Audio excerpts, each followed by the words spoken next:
ਵਾਹਿਗੁਰੂ ਜੀ ਕਾ ਖਾਲਸਾ ਵਾਹਿਗੁਰੂ ਜੀ ਕੀ ਫਤਿਹ। ਸਨਮਾਨਯੋਗ ਸਤਿਗੁਰਾਂ ਦੀ ਸਾਜੀ ਨਵਾਜੀ ਸਾਧ ਸੰਗਤ ਜੀ, ਜੁਗੋ ਜੁਗ ਅਟਲ ਗੁਰਤਾ ਗੱਦੀ ਤੇ ਸ਼ੁਭਾਏਮਾਨ। ਦਸਾਂ ਪਾਤਸ਼ਾਹੀਆਂ ਦੀ ਆਤਮਿਕ ਜੋਤ, ਧੰਨ ਧੰਨ ਸਾਹਿਬ ਸ੍ਰੀ ਗੁਰੂ ਗ੍ਰੰਥ ਸਾਹਿਬ ਜੀ ਮਹਾਰਾਜ ਸੱਚੇ ਪਾਤਸ਼ਾਹ ਜੀ ਦੇ ਚਰਨਾਂ ਵਿੱਚ ਗੁਰਦੁਆਰਾ ਸ਼ਹੀਦ ਬਾਬਾ ਨਿਹਾਲ ਸਿੰਘ ਜੀ ਨਗਰ ਤਲਣ ਵਿਖੇ ਜੁੜ ਬੈਠਣ ਦਾ ਸੁਭਾਗਾ ਸਮਾਂ ਗੁਰੂ ਕਿਰਪਾ ਦੁਆਰਾ ਪ੍ਰਾਪਤ ਹੋ ਰਿਹਾ ਹੈ। ਸਤਿਗੁਰੂ ਜੀ ਨੇ ਰਹਿਮਤ ਕਰਕੇ ਰੱਬੀ ਬਾਣੀ ਦੇ ਕੀਰਤਨ ਦੀ ਦਾਤ ਉਪਰੰਤ ਰਹਿਰਾਸ ਸਾਹਿਬ ਜੀ ਦੇ ਪਾਠ ਤੇ ਹੁਣ ਸਤਿਗੁਰੂ ਜੀ ਦੇ ਪਵਿੱਤਰ ਅਸਥਾਨ ਦੇ ਉੱਤੇ ਚੱਲ ਰਹੀ ਇਤਿਹਾਸ ਦੀ ਲੜੀਵਾਰ ਕਥਾ ਵਿੱਚ ਹਾਜ਼ਰੀ ਭਰਨ ਦਾ ਮੌਕਾ ਬਖਸ਼ਿਆ ਹੈ। ਸ੍ਰੀ ਗੁਰਪ੍ਰਤਾਪ ਸੂਰਜ ਗ੍ਰੰਥ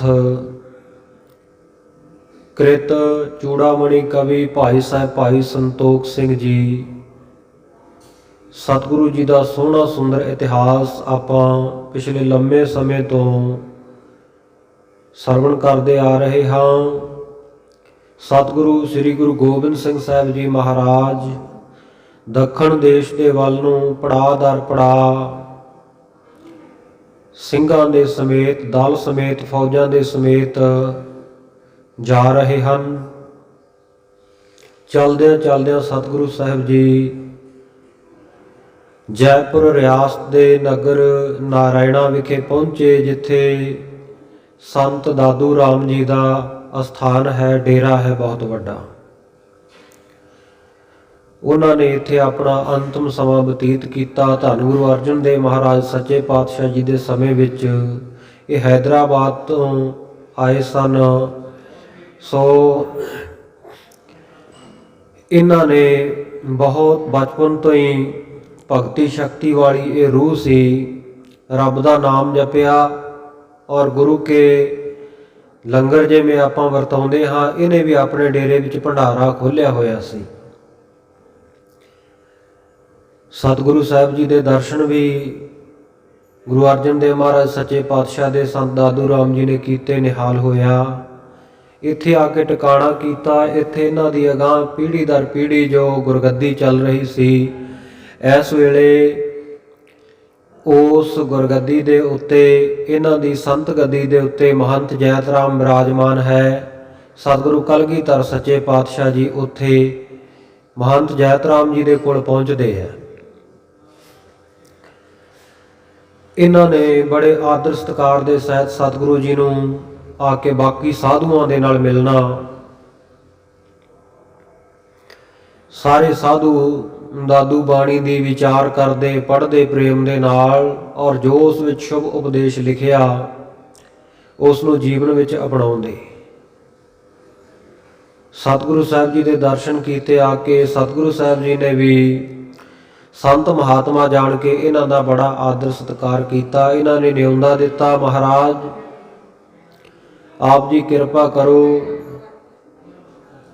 ਆ ਸਾਡਾ ਜਿਹੜਾ ਵੈਸ਼ਨੋ ਡੇਰਾ ਹੈ, ਇਸ ਦੇ ਵਿੱਚ ਅਸੀਂ ਬੜੀ ਪਵਿੱਤਰਤਾ ਦੇ ਨਾਲ ਭੋਜਨ ਤਿਆਰ ਕਰਦੇ ਹਾਂ, ਤੇ ਆਪ ਜੀ ਸਿੰਘਾਂ ਸਮੇਤ ਸਾਡੇ ਡੇਰੇ ਚੱਲ ਕੇ ਛਕੋ। ਤੋ ਸਤਿਗੁਰ ਸੱਚੇ ਪਾਤਸ਼ਾਹ ਜੀ ਨੇ ਬਚਨ ਕੀਤੇ, ਕਹਿੰਦੇ ਭਾਈ ਸਾਡੇ ਨਾਲ ਘੋੜੇ ਵੀ ਹਨ, ਉਹਨਾਂ ਦੇ ਖਾਣੇ ਦਾ, ਘਾਹ ਪੱਠੇ ਦਾ ਪ੍ਰਬੰਧ ਗੁਰੂ ਕਾ ਖਾਲਸਾ ਆਪ ਕਰ ਲੈਂਦਾ। ਇੱਧਰੋਂ ਉੱਧਰੋਂ ਲੰਗਰ ਗੁਰੂ ਕੇ ਸਿੰਘ ਆਪ ਤਿਆਰ ਕਰਦੇ, ਬਾਲਣ ਵੀ ਬਹੁਤ ਮਿਲ ਜਾਂਦਾ। ਤੇ ਉਸ ਵੇਲੇ ਮਹੰਤਾਂ ਨੇ ਕਿਹਾ, ਜੀ ਇਹ ਸਿੰਘਾਂ ਨੇ ਖੁਦ ਤਿਆਰ ਕਰਨਾ ਹੈ ਤਾਂ ਅਸੀਂ ਰਸਤਾ ਦੇ ਜਾਵਾਂਗੇ, ਸਾਡੀ ਇਹ ਸੇਵਾ ਪ੍ਰਵਾਨ ਕਰ ਲਓ। ਮਹਾਰਾਜ ਸੱਚੇ ਪਾਤਸ਼ਾਹ ਕਹਿਣ ਲੱਗੇ ਕਿ ਸਾਡੇ ਨਾਲ ਸਾਡੇ ਬਾਜ਼ ਵੀ ਹੈ। ਜੇਕਰ ਤੁਸੀਂ ਵੈਸ਼ਨੋ ਸਾਧੂ ਪਹਿਲਾਂ ਸਾਡੇ ਬਾਜਾਂ ਨੂੰ ਰਜਾ ਦਿਓ, ਉਹਨਾਂ ਨੂੰ ਭੋਜਨ ਕਰਵਾ ਦਿਓ, ਫਿਰ ਅਸੀਂ ਔਰ ਸਾਰੀ ਸੰਗਤ, ਸਾਰੇ ਸਿੰਘ ਵੀ ਛਕ ਲੈਣਗੇ। ਮਹੰਤ ਜੈਤ ਰਾਮ ਸਤਿਗੁਰੂ ਜੀ ਦਾ ਇਹ ਬਚਨ ਸੁਣ ਕੇ ਸੋਚੀ ਪੈ ਗਿਆ ਕਿ ਬਾਜ ਇਹ ਮਾਸਖੋਰਾ ਪੰਛੀ ਹੈ, ਇਹ ਤਾਂ ਮਾਸ ਖਾਂਦੇ ਹੈ, ਤੇ ਇਹ ਗੱਲ ਨੂੰ ਸਤਿਗੁਰੂ ਜੀ ਵੀ ਜਾਣਦੇ ਹੈ ਵੀ ਅਸੀਂ ਵੈਸ਼ਨੋ ਸਾਧੂ ਹਾਂ, ਸਾਡੇ ਡੇਰੇ ਵਿੱਚ ਕਿਸੇ ਪ੍ਰਕਾਰ ਦਾ ਮਾਸ ਆ ਨਹੀਂ ਸਕਦਾ, ਅਸੀਂ ਹੱਥ ਤੱਕ ਨਹੀਂ ਲਾਉਂਦੇ, ਤੇ ਮਾਸ ਆਵੇਗਾ ਤਾਂ ਜੇ ਅਸੀਂ ਕਿਸੇ ਜਾਨਵਰ ਨੂੰ ਮਾਰਾਂਗੇ, ਤੇ ਅਸੀਂ ਤਾਂ ਅਹਿੰਸਾ ਪਰਮੋ ਧਰਮਾ ਕਹਿੰਦੇ ਹਾਂ, ਸਾਡਾ ਤਾਂ ਰਸਤਾ ਹੀ ਬੜਾ ਸ਼ਾਂਤੀ ਵਾਲਾ ਹੈ, ਅਸੀਂ ਤਾਂ ਜੀਵ ਹੱਤਿਆ ਨਹੀਂ ਕਰ ਸਕਦੇ। ਦੂਜੇ ਛਣ ਇਹਦੇ ਮਨ ਦੇ ਵਿੱਚ ਵਿਚਾਰ ਆਇਆ ਕਿ ਸਤਿਗੁਰੂ ਸਾਹਿਬ ਜੀ ਤਾਂ ਅੰਤਰਜਾਮੀ ਹਨ, ਸਭ ਕੁਝ ਜਾਣਦਿਆਂ ਹੋਇਆਂ ਵੀ ਸਤਿਗੁਰਾਂ ਨੇ ਇਹ ਮੰਗ ਕਿਉਂ ਕੀਤੀ? ਸ਼ਾਇਦ ਸਤਿਗੁਰੂ ਜੀ ਸਾਨੂੰ ਪਰਖਣਾ ਚਾਹੁੰਦੇ ਹੈ ਵੀ ਕਿੰਨੇ ਕੁ ਵੱਡੇ ਇਹ ਵੈਸ਼ਨੋ ਹੈ, ਕਿੰਨੇ ਕੁ ਇਹ ਧਰਮ ਦੇ ਅਸੂਲਾਂ ਤੇ ਪ੍ਰਪੱਕ ਰਹਿਣ ਵਾਲੇ ਹੈ। ਉਸ ਵੇਲੇ ਬੇਨਤੀ ਕੀਤੀ, ਮਹਾਰਾਜ ਅਸੀਂ ਆਪ ਜੀ ਦੇ ਬਾਜਾਂ ਦੇ ਕੋਲ ਜਾ ਕੇ ਬੇਨਤੀ ਕਰ ਲਵਾਂਗੇ ਕਿ ਤੁਸੀਂ ਮਾਸ ਤਾਂ ਰੋਜ਼ ਹੀ ਖਾਂਦੇ ਹੋ, ਜੋ ਤੁਹਾਡਾ ਕੁਦਰਤ ਵੱਲੋਂ ਬਣਾਇਆ ਭੋਜਨ ਹੈ, ਅੱਜ ਸਾਡਾ ਵੈਸ਼ਨੂ ਸਾਧੂਆਂ ਦਾ ਇਹ ਜਿਹੜਾ ਜਵਾਰ ਬਾਜਰਾ ਹੀ ਪ੍ਰਵਾਨ ਕਰ ਲਿਓ, ਸਾਡਾ ਚੀਣਾ ਹੀ ਖਾ ਲਓ। ਸਤਿਗੁਰੂ ਕਹਿੰਦੇ ਠੀਕ ਆ ਭਾਈ, ਸਾਡੇ ਬਾਜਾਂ ਨੂੰ ਰਜਾ ਦਿਓਗੇ ਤਾਂ ਉਸ ਤੋਂ ਬਾਅਦ ਅਸੀਂ ਵੀ ਤੁਹਾਡਾ ਭੋਜਨ ਪ੍ਰਸ਼ਾਦਾ ਛਕ ਲਵਾਂਗੇ, ਤੁਸੀਂ ਰਸਤਾ ਬਸਤਾ ਲੈ ਆਉਣੇ ਆ। ਸਾਧੂ ਬੜੇ ਖੁਸ਼ ਹੋਏ, ਆਪਣੇ ਡੇਰੇ ਚਲੇ ਗਏ। ਰਸਤਾ ਬਸਤਾ ਇਹਨਾਂ ਨੇ ਲਿਆਂਦੀਆਂ। ਡੇਰੇ ਦੇ ਵਿੱਚ ਜੋ ਬਾਜਰਾ ਜਵਾਰ, ਉਸ ਨੂੰ ਉਬਾਲ ਕੇ ਜੋ ਬੱਕਲੀਆਂ ਬਣਾਈਆਂ ਹੋਈਆਂ ਸਨ, ਘੁੰਗਣੀਆਂ ਬਣਾਈਆਂ ਸੀ, ਉਹ ਚੱਕ ਲਿਆਏ। ਜਿੱਥੇ ਸਤਿਗੁਰੂ ਸਾਹਿਬ ਜੀ ਦੇ ਬਾਜ ਬੈਠੇ ਸਨ, ਉਸ ਜਗ੍ਹਾ ਦੇ ਉੱਤੇ ਜਾ ਕੇ ਮਹੰਤ ਜੈਤ ਰਾਮ ਨੇ ਬੇਨਤੀ ਕੀਤੀ, ਹੇ ਕਲਗੀਧਰ ਸਤਿਗੁਰੂ ਜੀ ਦੇ ਬਾਜੋ, ਤੁਹਾਡਾ ਜੋ ਕੁਦਰਤ ਵੱਲੋਂ ਭੋਜਨ ਨਿਯਤ ਹੋਇਆ ਉਹ ਮਾਸ ਤਾਮਾ ਤਾਂ ਤੁਸੀਂ ਰੋਜ਼ ਹੀ ਖਾਂਦੇ ਹੋ, ਅੱਜ ਵੈਸ਼ਨੋ ਸਾਧੂਆਂ ਦੇ ਡੇਰੇ ਤੁਸੀਂ ਆਏ ਹੋ, ਅਸੀਂ ਸਤਿਗੁਰੂ ਜੀ ਦੀ ਪ੍ਰਾਹੁਣਚਾਰੀ ਕਰਨਾ ਚਾਹੁੰਦੇ ਹਾਂ, ਸਤਿਗੁਰੂ ਜੀ ਨੂੰ ਸਿੱਖਾਂ ਸਮੇਤ ਭੋਜਨ ਛਕਾਉਣਾ ਚਾਹੁੰਦੇ ਹਾਂ, ਤੁਸੀਂ ਕਿਰਪਾ ਕਰੋ, ਅਸੀਂ ਵੈਸ਼ਨੋ ਸਾਧੂ ਹਾਂ, ਅਸੀਂ ਮਾਸ ਦਾ ਪ੍ਰਬੰਧ ਤਾਂ ਤੁਹਾਡੇ ਵਾਸਤੇ ਨਹੀਂ ਕਰ ਸਕਦੇ, ਪਰ ਆ ਸਾਡਾ ਜਿਹੜਾ ਬਾਜਰਾ ਮੋਠ ਜਵਾਰ ਇਹੀ ਪ੍ਰਵਾਨ ਅੱਜ ਕਰ ਲਓ। ਇਹ ਕਹਿ ਕੇ ਸਤਿਗੁਰੂ ਜੀ ਦੇ ਬਾਜਾਂ ਦੇ ਅੱਗੇ ਜਦੋਂ ਇਹਨਾਂ ਨੇ ਆਪਣਾ ਤਿਆਰ ਕੀਤਾ ਹੋਇਆ ਸ਼ੁੱਧ ਵੈਸ਼ਨੋ ਭੋਜਨ ਜਦੋਂ ਪਾਇਆ, ਕਮਾਲ ਦੀ ਗੱਲ ਹੋਈ, ਮਾਸ ਖੋਰਾ ਜੀਵ ਬਾਜ, ਪਰ ਸਤਿਗੁਰੂ ਦੇ ਸਾਰੇ ਬਾਜਾਂ ਨੇ ਗੁਰੂ ਗੋਬਿੰਦ ਸਿੰਘ ਮਹਾਰਾਜ ਜੀ ਦਾ ਨਾਮ ਲੈ ਕੇ ਕੀਤੀ ਹੋਈ ਅਰਦਾਸ ਇਹਨਾਂ ਸਾਧੂਆਂ ਦੀ, ਇਹਨਾਂ ਸੰਤਾਂ ਦੀ ਪ੍ਰਵਾਨ ਕੀਤੀ, ਤੇ ਬਾਜਾਂ ਨੇ ਉਸ ਦਿਨ ਬਾਜਰਾ ਜਵਾਰ ਹੀ ਚੁਗ ਲਿਆ, ਉਸੇ ਦੇ ਨਾਲ ਹੀ ਤ੍ਰਿਪਤ ਹੋ ਕੇ ਰੱਜ ਗਏ। ਜਦੋਂ ਐਨ ਬਾਜਾਂ ਨੂੰ ਰਜਾ ਦਿੱਤਾ, ਛਕਾ ਦਿੱਤਾ, ਫਿਰ ਸਤਿਗੁਰੂ ਸਾਹਿਬ ਜੀ ਕੋਲ ਆ ਕੇ ਸਾਰੀਆਂ ਰਸਦਾਂ ਬਸਤਾਂ ਇਹਨਾਂ ਨੇ ਰੱਖਦੀਆਂ। ਸਤਿਗੁਰੂ ਕੇ ਲਾਂਗਰੀ ਸਿੰਘਾਂ ਨੇ ਉਹ ਰਸਦਾਂ ਬਸਤਾਂ ਲਈਆਂ, ਭੋਜਨ ਪ੍ਰਸ਼ਾਦਾ ਤਿਆਰ ਹੋਇਆ, ਬੜੇ ਪ੍ਰੇਮ ਦੇ ਨਾਲ ਸਾਰਿਆਂ ਨੇ ਛਕਿਆ, ਸਤਿਗੁਰੂ ਸਾਹਿਬ ਜੀ ਨੇ ਛਕਿਆ, ਔਰ ਇਹਨਾਂ ਸਾਧੂ ਮਹਾਤਮਾ ਨੂੰ ਹੋਰ ਵੀ ਚੜ੍ਹਦੀ ਕਲਾ ਵਿੱਚ ਰਹਿਣ ਦੇ ਲਈ ਦਰੋਂ ਘਰੋਂ ਖੁਸ਼ੀਆਂ ਬਖਸ਼ਿਸ਼ ਕੀਤੀਆਂ। ਗੁਰੂ ਕੇ ਸਿੰਘ ਉਹਨਾਂ ਦੇ ਮਨ ਦੇ ਵਿੱਚ ਇੱਕ ਵਿਚਾਰ ਆਈ ਵੀ ਜਦੋਂ ਅਸੀਂ ਇਸ ਜਗ੍ਹਾ ਤੇ ਆ ਕੇ ਟਿਕਾਣਾ ਕੀਤਾ ਤਾਂ ਬਾਜਾਂ ਵਾਲੇ ਸਤਿਗੁਰੂ ਜੀ ਨੂੰ ਦੇਖਿਆ ਕਿ ਦਾਦੂ ਜੀ ਦੀ ਮਟੀ ਕਬਰ ਜਿਹੜੇ ਪਾਸੇ ਬਣਿਆ ਹੋਇਆ ਮੱਟ, ਉਸ ਪਾਸੇ ਨੂੰ ਇਹਨਾਂ ਨੇ ਕਮਾਨ ਨੂੰ ਹੇਠਾਂ ਨੂੰ ਝੁਕਾ ਕੇ ਨਮਸਕਾਰ ਕੀਤੀ। ਸਿੰਘ ਸਤਿਗੁਰੂ ਸਾਹਿਬ ਜੀ ਕੋਲੇ ਆ ਕੇ, ਮਹਾਰਾਜ ਸੱਚੇ ਪਾਤਸ਼ਾਹ ਆਪ ਜੀ ਨੇ ਸਾਨੂੰ ਬਹੁਤ ਵਧੀਆ ਰਹਿਤ ਮਰਿਆਦਾ ਬਖਸ਼ੀ ਹੈ, ਇੱਕ ਅਕਾਲ ਬਿਨ ਦੂਜੋ ਕਵਨ, ਇੱਕ ਅਕਾਲ ਪੁਰਖ ਤੋਂ ਬਿਨਾਂ ਦੂਜਾ ਕਿਸੇ ਨੂੰ ਮੰਨਣਾ ਨਹੀਂ ਰੱਬ, ਜਾਗਤ ਜੋਤ ਜਪੈ ਨਿਸਬਾਸੁਰ, ਏਕ ਬਿਨਾ ਮਨ ਨਾਇਕ ਨਾ ਆਨੈ, ਪੂਰਨ ਪ੍ਰੇਮ ਪ੍ਰਤੀਤ ਸਜੈ, ਬ੍ਰਤ ਗੋਰ ਮੜੀ ਮਟ ਭੂਲ ਨਾ ਮਾਨੈ। ਮਹਾਰਾਜ ਸੱਚੇ ਪਾਤਸ਼ਾਹ ਆਪ ਜੀ ਨੇ ਇਹ ਰਹਿਤ ਮਰਿਆਦਾ ਬਖਸ਼ਿਸ਼ ਕੀਤੀ ਹੈ, ਸਾਰੇ ਸਿੱਖ ਉਹਦੇ ਤੇ ਚੱਲਦੇ ਹੈ, ਪਰ ਆਪ ਜੀ ਇਹ ਰਹਿਤ ਮਰਿਆਦਾ ਸਾਨੂੰ ਦੱਸਣ ਵਾਲੇ ਹੋ ਕੇ ਵੀ ਅੱਜ ਇਹ ਰਹਿਤ ਮਰਿਆਦਾ ਤੋਂ ਉਲਟ ਕਾਰਜ ਕਿਉਂ ਕੀਤਾ ਹੈ? ਮਹਾਰਾਜ ਕਹਿੰਦੇ ਕੀ? ਕਹਿੰਦੇ ਤੁਸੀਂ ਦਾਦੂ ਦੀ, ਸੰਤ ਦਾਦੂ ਰਾਮ ਦੀ ਕਬਰ ਨੂੰ ਮੱਥਾ ਕਿਉਂ ਟੇਕਿਆ? ਸਤਿਗੁਰੂ ਸਾਹਿਬ ਜੀ ਨੇ ਉਸ ਵੇਲੇ ਦੱਸਿਆ ਕਿ ਅਸੀਂ ਸੁਖਮਨੀ ਸਾਹਿਬ ਦਾ ਪਾਠ ਕਰਕੇ ਘੋੜੇ ਦੇ ਉੱਤੇ ਆਉਂਦਿਆਂ ਨੇ ਇੱਥੇ ਆ ਕੇ ਭੋਗ ਪਾਇਆ। ਉਸ ਵੇਲੇ ਅਸੀਂ ਝੁਕ ਕੇ ਫਤਿਹ ਬੁਲਾਈ ਹੈ। ਫਿਰ ਵੀ ਜੇ ਖਾਲਸੇ ਦੀਆਂ ਨਜ਼ਰਾਂ ਵਿੱਚ, ਪੰਥ ਦੀਆਂ ਨਜ਼ਰਾਂ ਦੇ ਵਿੱਚ ਇਹ ਹੈ ਕਿ ਅਸੀਂ ਦਾਦੂ ਦੀ ਕਬਰ ਨੂੰ ਝੁਕ ਕੇ ਨਮਸਕਾਰ ਕੀਤੀ ਹੈ, ਉਸ ਮੱਟ ਨੂੰ ਝੁਕ ਕੇ ਨਮਸਕਾਰ ਕੀਤੀ ਹੈ, ਤਾਂ ਖਾਲਸਾ ਜੀ ਜੋ ਪੰਥ ਦਾ ਵਿਧੀ ਵਿਧਾਨ ਹੈ ਉਸ ਦੇ ਮੁਤਾਬਕ ਤੁਸੀਂ ਸਾਨੂੰ ਸਜ਼ਾ ਲਾ ਸਕਦੇ ਹੋ, ਦੰਡ ਦੇ ਸਕਦੇ ਹੋ। ਉਸ ਵੇਲੇ ਸਿੰਘ ਇਕੱਤਰ ਹੋਏ। ਉਹਨਾਂ ਵਿੱਚੋਂ ਇੱਕ ਆ ਕੇ ਬੋਲਿਆ ਕਿ ਸਤਿਗੁਰੂ ਸਾਹਿਬ ਜੀ ਨੂੰ 5000 ਰੁਪਈਆ ਤਨਖਾਹ ਲਾਉਣੀ ਚਾਹੀਦੀ ਹੈ। ਉਹ 5000 ਇੱਥੇ ਪੰਥ ਨੂੰ ਭੇਟਾ ਕਰਨ, ਔਰ ਕਰਨ ਵੀ ਇਸੇ ਵੇਲੇ ਹੀ। ਦੂਜਾ ਸਿੰਘ ਵਿਚਾਰ ਦਿੰਦਾ ਹੈ, ਕਹਿੰਦਾ ਖਾਲਸਾ ਜੀ ਤੁਸੀਂ ਇਹ ਰਕਮ ਜ਼ਿਆਦਾ ਕਹਿ ਦਿੱਤੀ ਹੈ, ਇੰਨੀ ਸੇਵਾ ਨਹੀਂ ਲਾਈ ਦੀ, 500 ਰੁਪਈਆ ਸਤਿਗੁਰੂ ਸੱਚੇ ਪਾਤਸ਼ਾਹ ਨੂੰ ਸੇਵਾ ਲਾਈਏ। ਤੀਜਾ ਸਿੰਘ ਫਿਰ ਬੋਲਿਆ, ਕਹਿਣ ਲੱਗਾ ਕਿ ਸਤਿਗੁਰੂ ਸਾਹਿਬ ਜੀ ਕੋਲ ਕਿਹੜਾ ਕੋਈ ਮਾਇਆ ਦੀ ਘਾਟ ਹੈ, ਇਹਨਾਂ ਦੇ ਚਰਨਾਂ ਦੀ ਦਾਸੀ ਹੈ ਮਾਇਆ। ਸਤਿਗੁਰੂ ਸੱਚੇ ਪਾਤਸ਼ਾਹ ਨੂੰ 5 ਲੱਖ ਰੁਪਈਆ ਸੇਵਾ ਲਾਉਣੀ ਚਾਹੀਦੀ ਹੈ।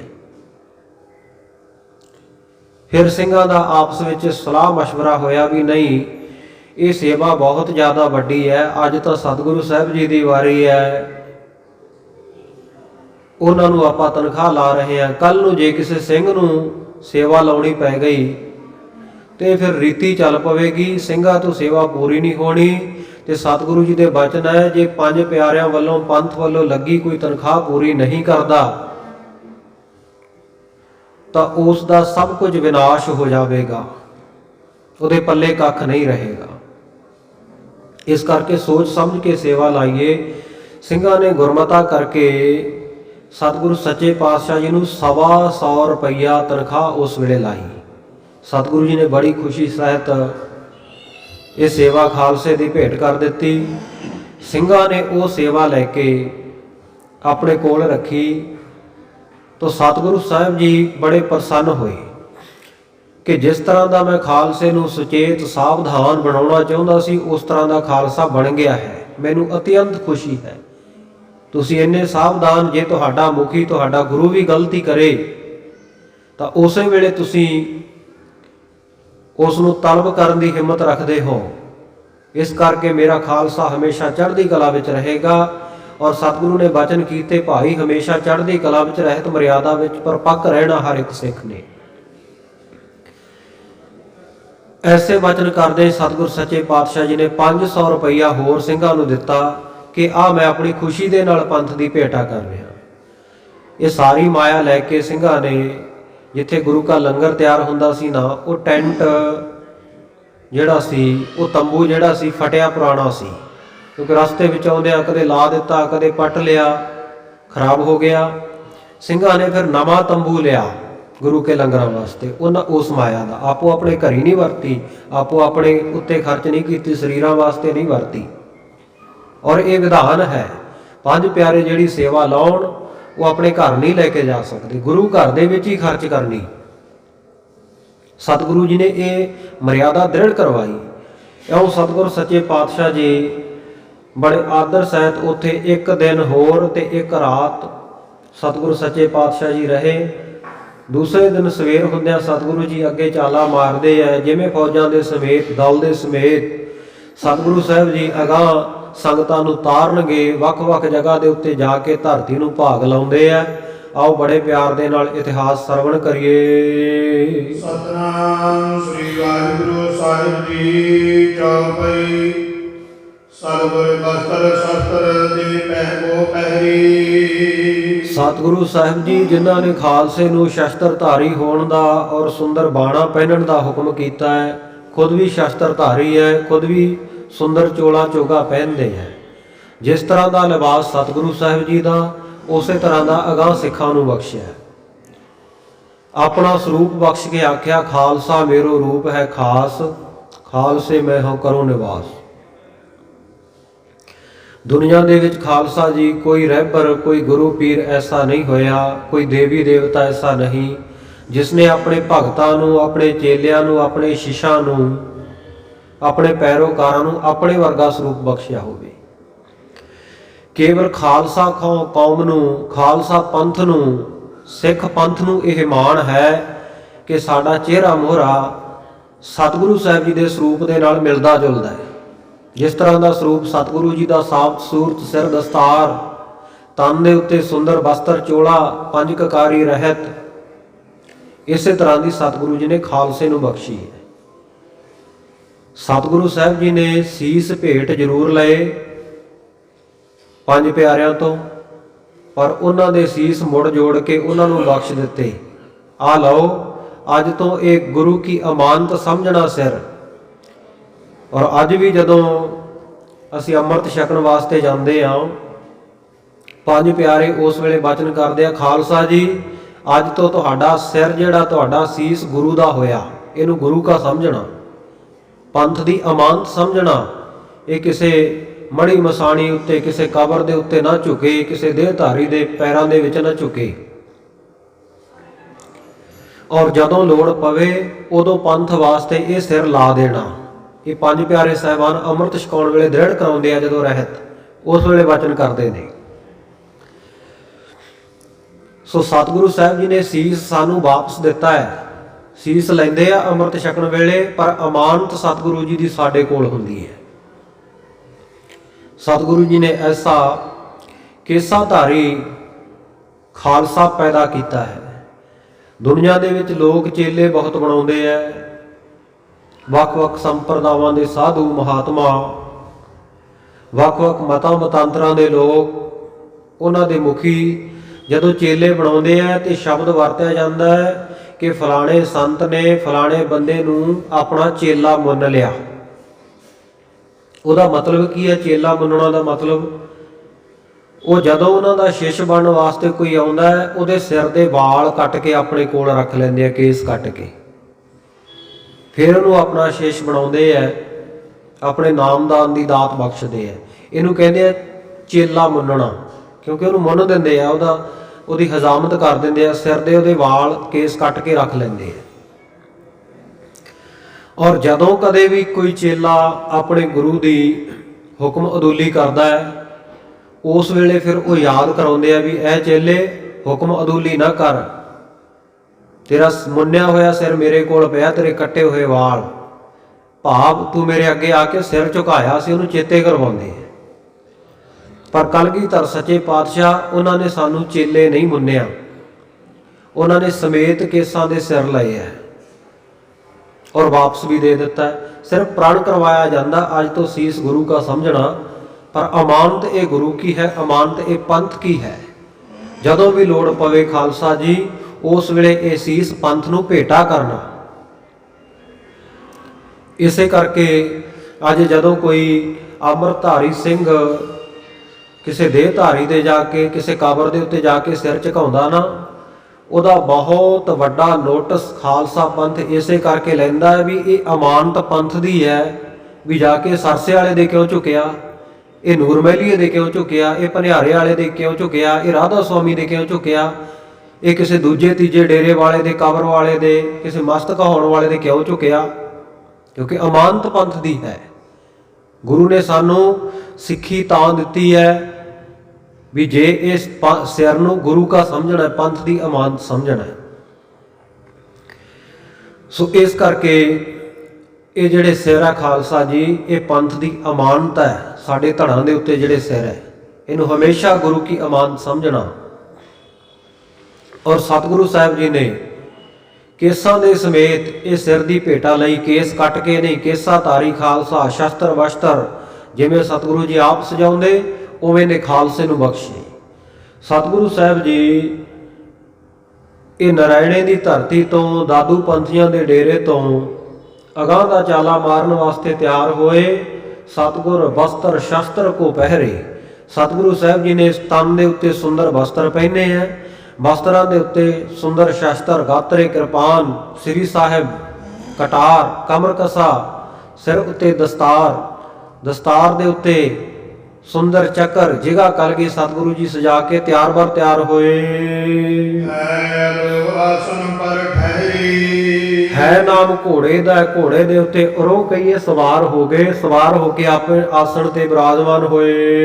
ਦਲ ਸਮੇਤ ਕਰ ਕੂਚ ਸਦਾਰੀ ਸਾਰੇ ਦਲ ਪੰਥ ਦੇ ਸਮੇਤ ਸਤਿਗੁਰੂ ਸੱਚੇ ਪਾਤਸ਼ਾਹ ਜੀ ਨੇ ਚਾਲਾ ਮਾਰਿਆ। ਪਹੁੰਚੇ ਕਿਤਕ ਕੋਸ ਦਿਨ ਸਾਰੀ ਸੋ ਸਾਰਾ ਦਿਨ ਚੱਲਦੇ ਰਹੇ, ਕਈ ਕੋ ਦੂਰ ਪਹੁੰਚ ਗਏ। ਲਾਲੀ ਨਗਰ ਪਹੁੰਚੇ ਜਾਈ ਹਾਂਜੀ, ਲਾਲੀ ਨਗਰ ਨਾਮ ਆਇਆ ਹੈ, ਉਸ ਜਗ੍ਹਾ ਦੇ ਉੱਤੇ ਸਤਿਗੁਰੂ ਸੱਚੇ ਪਾਤਸ਼ਾਹ ਜਾ ਪਹੁੰਚੇ। ਬੜੀ ਮਜਲ ਕਰ ਗਏ ਸੋ ਥਾਈ ਬਹੁਤ ਲੰਮਾ ਸਫ਼ਰ ਕਰਕੇ ਇੱਕ ਇੱਕ ਮੰਜ਼ਿਲ ਪੁਰਾਣੇ ਸਮੇਂ ਵਿੱਚ ਇੱਕ ਇੱਕ ਪੜਾਓ 12-12 ਕੋਹ ਮੰਨਿਆ ਜਾਂਦਾ ਹੁੰਦਾ ਸੀ। ਪਰ ਉਸ ਦਿਨ ਸਤਿਗੁਰੂ ਸਾਹਿਬ ਜੀ ਨੇ ਪਿੱਛੇ ਵੀ ਕਈ ਵਾਰ ਜ਼ਿਆਦਾ ਲੰਮਾ ਸਫ਼ਰ ਕੀਤਾ।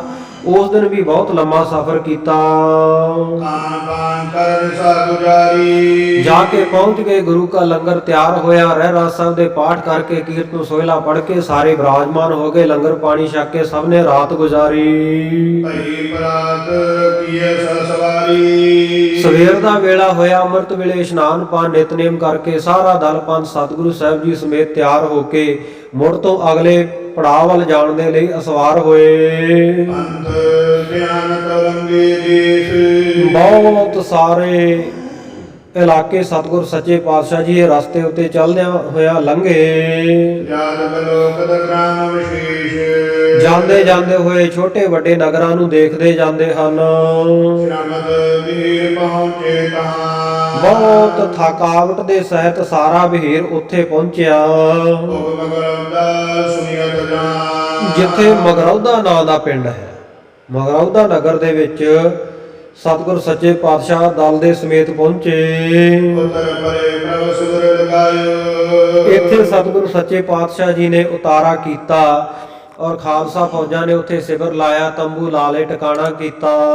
ਸਨੇ ਸਨੇ ਸਭ ਸਾਥ ਸੁਆਇਓ ਹੌਲੀ ਹੌਲੀ ਬਾਕੀ ਦਾ ਜਿਹੜਾ ਵਹੀਰ ਸੀ, ਸਾਥ ਸੀ, ਜਿਹੜੇ ਕੁਝ ਪੈਦਲ ਸਨ, ਉਹ ਵੀ ਚੱਲ ਕੇ ਇੱਥੇ ਪਹੁੰਚ ਗਏ ਮਗਰੌਦਾ ਨਗਰ। ਆਨ ਬਾਨ ਵਿਸਰਾਮਤ ਹੋਏ ਸ਼ਾਮ ਦੇ ਨਿਤਨੇਮ ਤੋਂ ਬਾਅਦ ਲੰਗਰ ਪਾਣੀ ਛਕ ਕੇ ਸਾਰੇ ਵਿਸਰਾਮਤ ਹੋਏ, ਆਰਾਮ ਕਰਨ ਵਾਸਤੇ ਬਰਾਜੇ। ਕਰੀ ਅਰਜ ਮਿਲ ਕੈ ਸਭ ਕੋਏ ਸਾਰਿਆਂ ਨੇ ਸਤਿਗੁਰ ਸੱਚੇ ਪਾਤਸ਼ਾਹ ਜੀ ਦੇ ਕੋਲ ਮਿਲ ਕੇ ਸਿੱਖਾਂ ਨੇ ਅਰਜ ਕੀਤੀ, ਬੇਨਤੀ ਕੀਤੀ। ਤੀਰਵ ਮਜਲ ਪਈ ਦੇ ਦੋ ਕਹਿਣ ਲੱਗੇ, ਮਹਾਰਾਜ ਸੱਚੇ ਪਾਤਸ਼ਾਹ, ਆ 2-3 ਵਾਰ ਇਸ ਤਰ੍ਹਾਂ ਹੋਇਆ ਵੀ ਆਪਾਂ ਬਹੁਤ ਲੰਮਾ ਸਫ਼ਰ ਕਰ ਲਿਆ, ਬੜੀ ਦੀਰਘ ਮੰਜ਼ਿਲ ਕੀਤੀ, ਬੜੇ ਦੂਰ ਜਾ ਕੇ ਪੜਾ ਕੀਤਾ। ਸ਼ਰਮਦ ਵੀਰ ਵਿਖੇ ਸਭ ਕੋ ਇਸ ਕਰਕੇ ਮਹਾਰਾਜ ਸੱਚੇ ਪਾਤਸ਼ਾਹ ਜੀ ਸਾਡੇ ਵਹੀਰ ਦੇ ਵਿੱਚ, ਸਾਡੇ ਦਲ ਦੇ ਵਿੱਚ ਸਾਰੇ ਕੋਈ ਵੀ ਐਸਾ ਨਹੀਂ ਜਿਹੜਾ ਥੱਕਿਆ ਨਾ ਹੋਵੇ। ਸਾਰੇ ਬੜੀ ਥਕਾਵਟ ਮਹਿਸੂਸ ਕਰ ਰਹੇ ਹਨ। ਜਿਵੇਂ ਲਿਖ ਹੈ ਬੜੇ ਛੋਟੇ ਸਾਥ ਮਹਾਰਾਜ ਸੱਚੇ ਪਾਤਸ਼ਾਹ ਜੀ ਜਿਵੇਂ ਵੱਡੇ ਛੋਟੇ ਸਾਰੇ, ਕੋਈ ਕਮਜ਼ੋਰ ਹੈ, ਕੋਈ ਤਾਕਤਵਰ ਹੈ ਸਰੀਰਕ ਪੱਖੋਂ, ਇਸ ਕਰਕੇ ਸਾਰਿਆਂ ਦੀ ਨਿਭ ਜਾਵੇ, ਸਾਰੇ ਨਾਲ ਨਾਲ ਤੁਰੇ ਆਉਣ। ਮਾਰਗ ਗਮਨ ਕਰੋ ਤਿਮਨਾਥ ਆਪਾਂ ਜਿਹੜਾ ਇਹ ਰਸਤਾ ਪੰਧ ਮਕਾਉਣਾ ਨਾ, ਮਹਾਰਾਜ ਸੱਚੇ ਪਾਤਸ਼ਾਹ ਇਸ ਤਰੀਕੇ ਦੇ ਨਾਲ ਬਤਾਈਏ, ਇਸ ਤਰੀਕੇ ਦੇ ਨਾਲ ਚੱਲੀਏ ਵੀ ਜ਼ਿਆਦਾ ਲੰਮਾ ਸਫ਼ਰ ਨਾ ਕਰਿਆ ਕਰੀਏ ਜਿਸ ਕਰਕੇ ਥਕਾਵਟ ਹੋਵੇ। ਵੀ ਸਾਰੇ ਜਿਹੜੇ ਕੋਈ ਪੈਦਲ ਵੀ ਹੈ, ਕੋਈ ਕਮਜ਼ੋਰ ਵੀ ਹੈ, ਕੋਈ ਵਿੱਚੋਂ ਬਿਮਾਰ ਵੀ ਹੋ ਜਾਂਦਾ ਹੈ। ਸੋ ਇਸ ਕਰਕੇ ਆਪਾਂ ਛੋਟੇ ਛੋਟੇ ਪੜਾਅ ਕਰਕੇ ਅੱਗੇ ਜਾਈਏ। ਸੁਨ ਸ੍ਰੀ ਮੁਖ ਤੇ ਸਤਨ ਸੁਨਾਇਓ ਸਤਿਗੁਰੂ ਸਾਹਿਬ ਜੀ ਨੇ ਜਦੋਂ ਸਿੰਘਾਂ ਦੇ ਬਚਨ ਸੁਣੇ, ਉਸ ਵੇਲੇ ਸਾਰਿਆਂ ਨੂੰ ਸੰਬੋਧਨ ਹੋ ਕੇ ਆਖਿਆ, ਕੁਛ ਸਿਵਰ ਉਚਿਤ ਤਲ ਗ੍ਰੰਥ ਨਾ ਪਾਇਓ ਕਹਿੰਦੇ ਖਾਲਸਾ ਜੀ, ਸਾਡੇ ਵੀ ਧਿਆਨ ਵਿੱਚ ਇਹ ਗੱਲ ਹੈ, ਪਰ ਕਿਤੇ ਯੋਗ ਜਗ੍ਹਾ ਨਹੀਂ ਮਿਲੀ ਜਿੱਥੇ ਆਪਾਂ ਟਿਕਾਣਾ ਕਰਦੇ। ਜਾਤੇ ਵਜਲਾ ਦੀਰਘ ਦੋਏ ਇਸ ਕਰਕੇ ਆ ਪਿਛਲੇ ਜਿਹੜੇ 2 ਪੜਾਅ ਨਾ, ਇਹ ਦੀਰਘ ਮੰਜ਼ਲਾਂ ਹੋ ਗਈਆਂ, ਲੰਮਾ ਸਫ਼ਰ, ਲੰਮਾ ਪੈਂਡਾ ਹੋ ਗਿਆ। ਰਾਤ ਸਮੀਪੀ ਲੀਲਾ ਹੋਈ ਸੋ ਕੱਲ ਨੂੰ ਜਦੋਂ ਆਪਾਂ ਸਵੇਰ ਨੂੰ ਚੱਲਣਾ ਨਾ, ਤਾਂ ਉਸ ਵੇਲੇ ਆਪਾਂ ਨੇੜੇ ਹੀ ਡੇਰਾ ਲਾਵਾਂਗੇ। ਇਤਿਆਦਿਕ ਕੈ ਰਾਤ ਬਤਾਈ ਇਤਿਆਦਿਕ ਵਿਚਾਰ ਕਰਦਿਆਂ ਹੋਇਆਂ ਸਤਿਗੁਰ ਸੱਚੇ ਪਾਤਸ਼ਾਹ ਜੀ ਦੇ ਨਾਲ ਸਿੰਘਾਂ ਨੇ ਫਿਰ ਸਾਰੀ ਇਹ ਰਾਤ ਬਤੀਤ ਕੀਤੀ। ਭਈ ਭੋਰ ਤਿਆਰੀ ਕਰਵਾਈ। ਜਦੋਂ ਭੋਰ ਭਈ ਸਵੇਰ ਦਾ ਵੇਲਾ ਹੋਇਆ ਤੇ ਤਿਆਰੀ ਕਰਵਾ ਲਈ ਅੱਗੇ।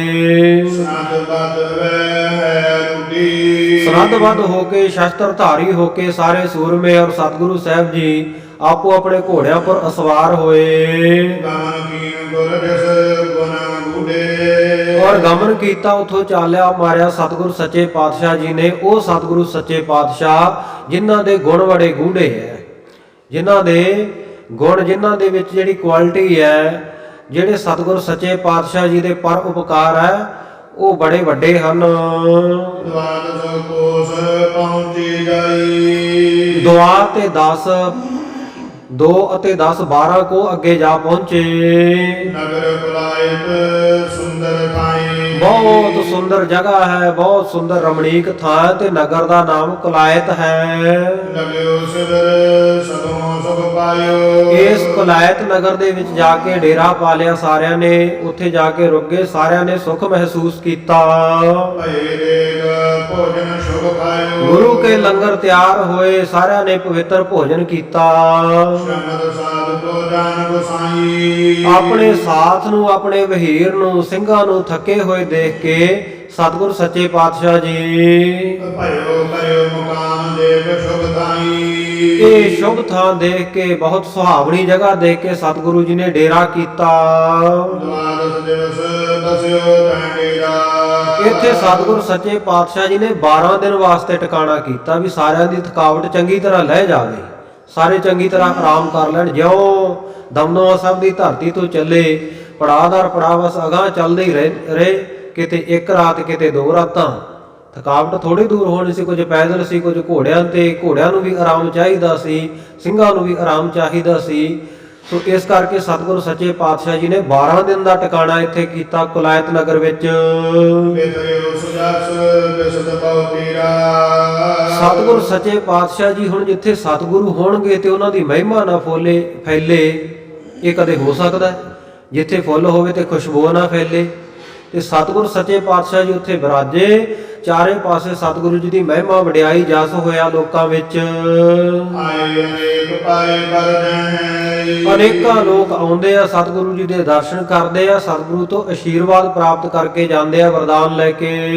ਅੰਗ ਤੋਰਨ ਕੋ ਅਰਪੈ। ਆ ਕੇ ਸਾਰੇ ਭੇਟਾਵਾਂ ਲੈ ਕੇ ਆਉਂਦੇ ਆ, ਅਨ ਧਨ ਲੈ ਕੇ ਆਉਂਦਾ ਹੈ, ਕੋਈ ਕੁਝ ਲੈ ਕੇ ਆਉਂਦਾ, ਸਤਿਗੁਰੂ ਜੀ ਨੂੰ ਭੇਟਾਵਾਂ ਕਰਦੇ ਹਨ। ਅਵਲੋਕਤ ਬਹੁ ਸੁੰਦਰ ਰੂਪ।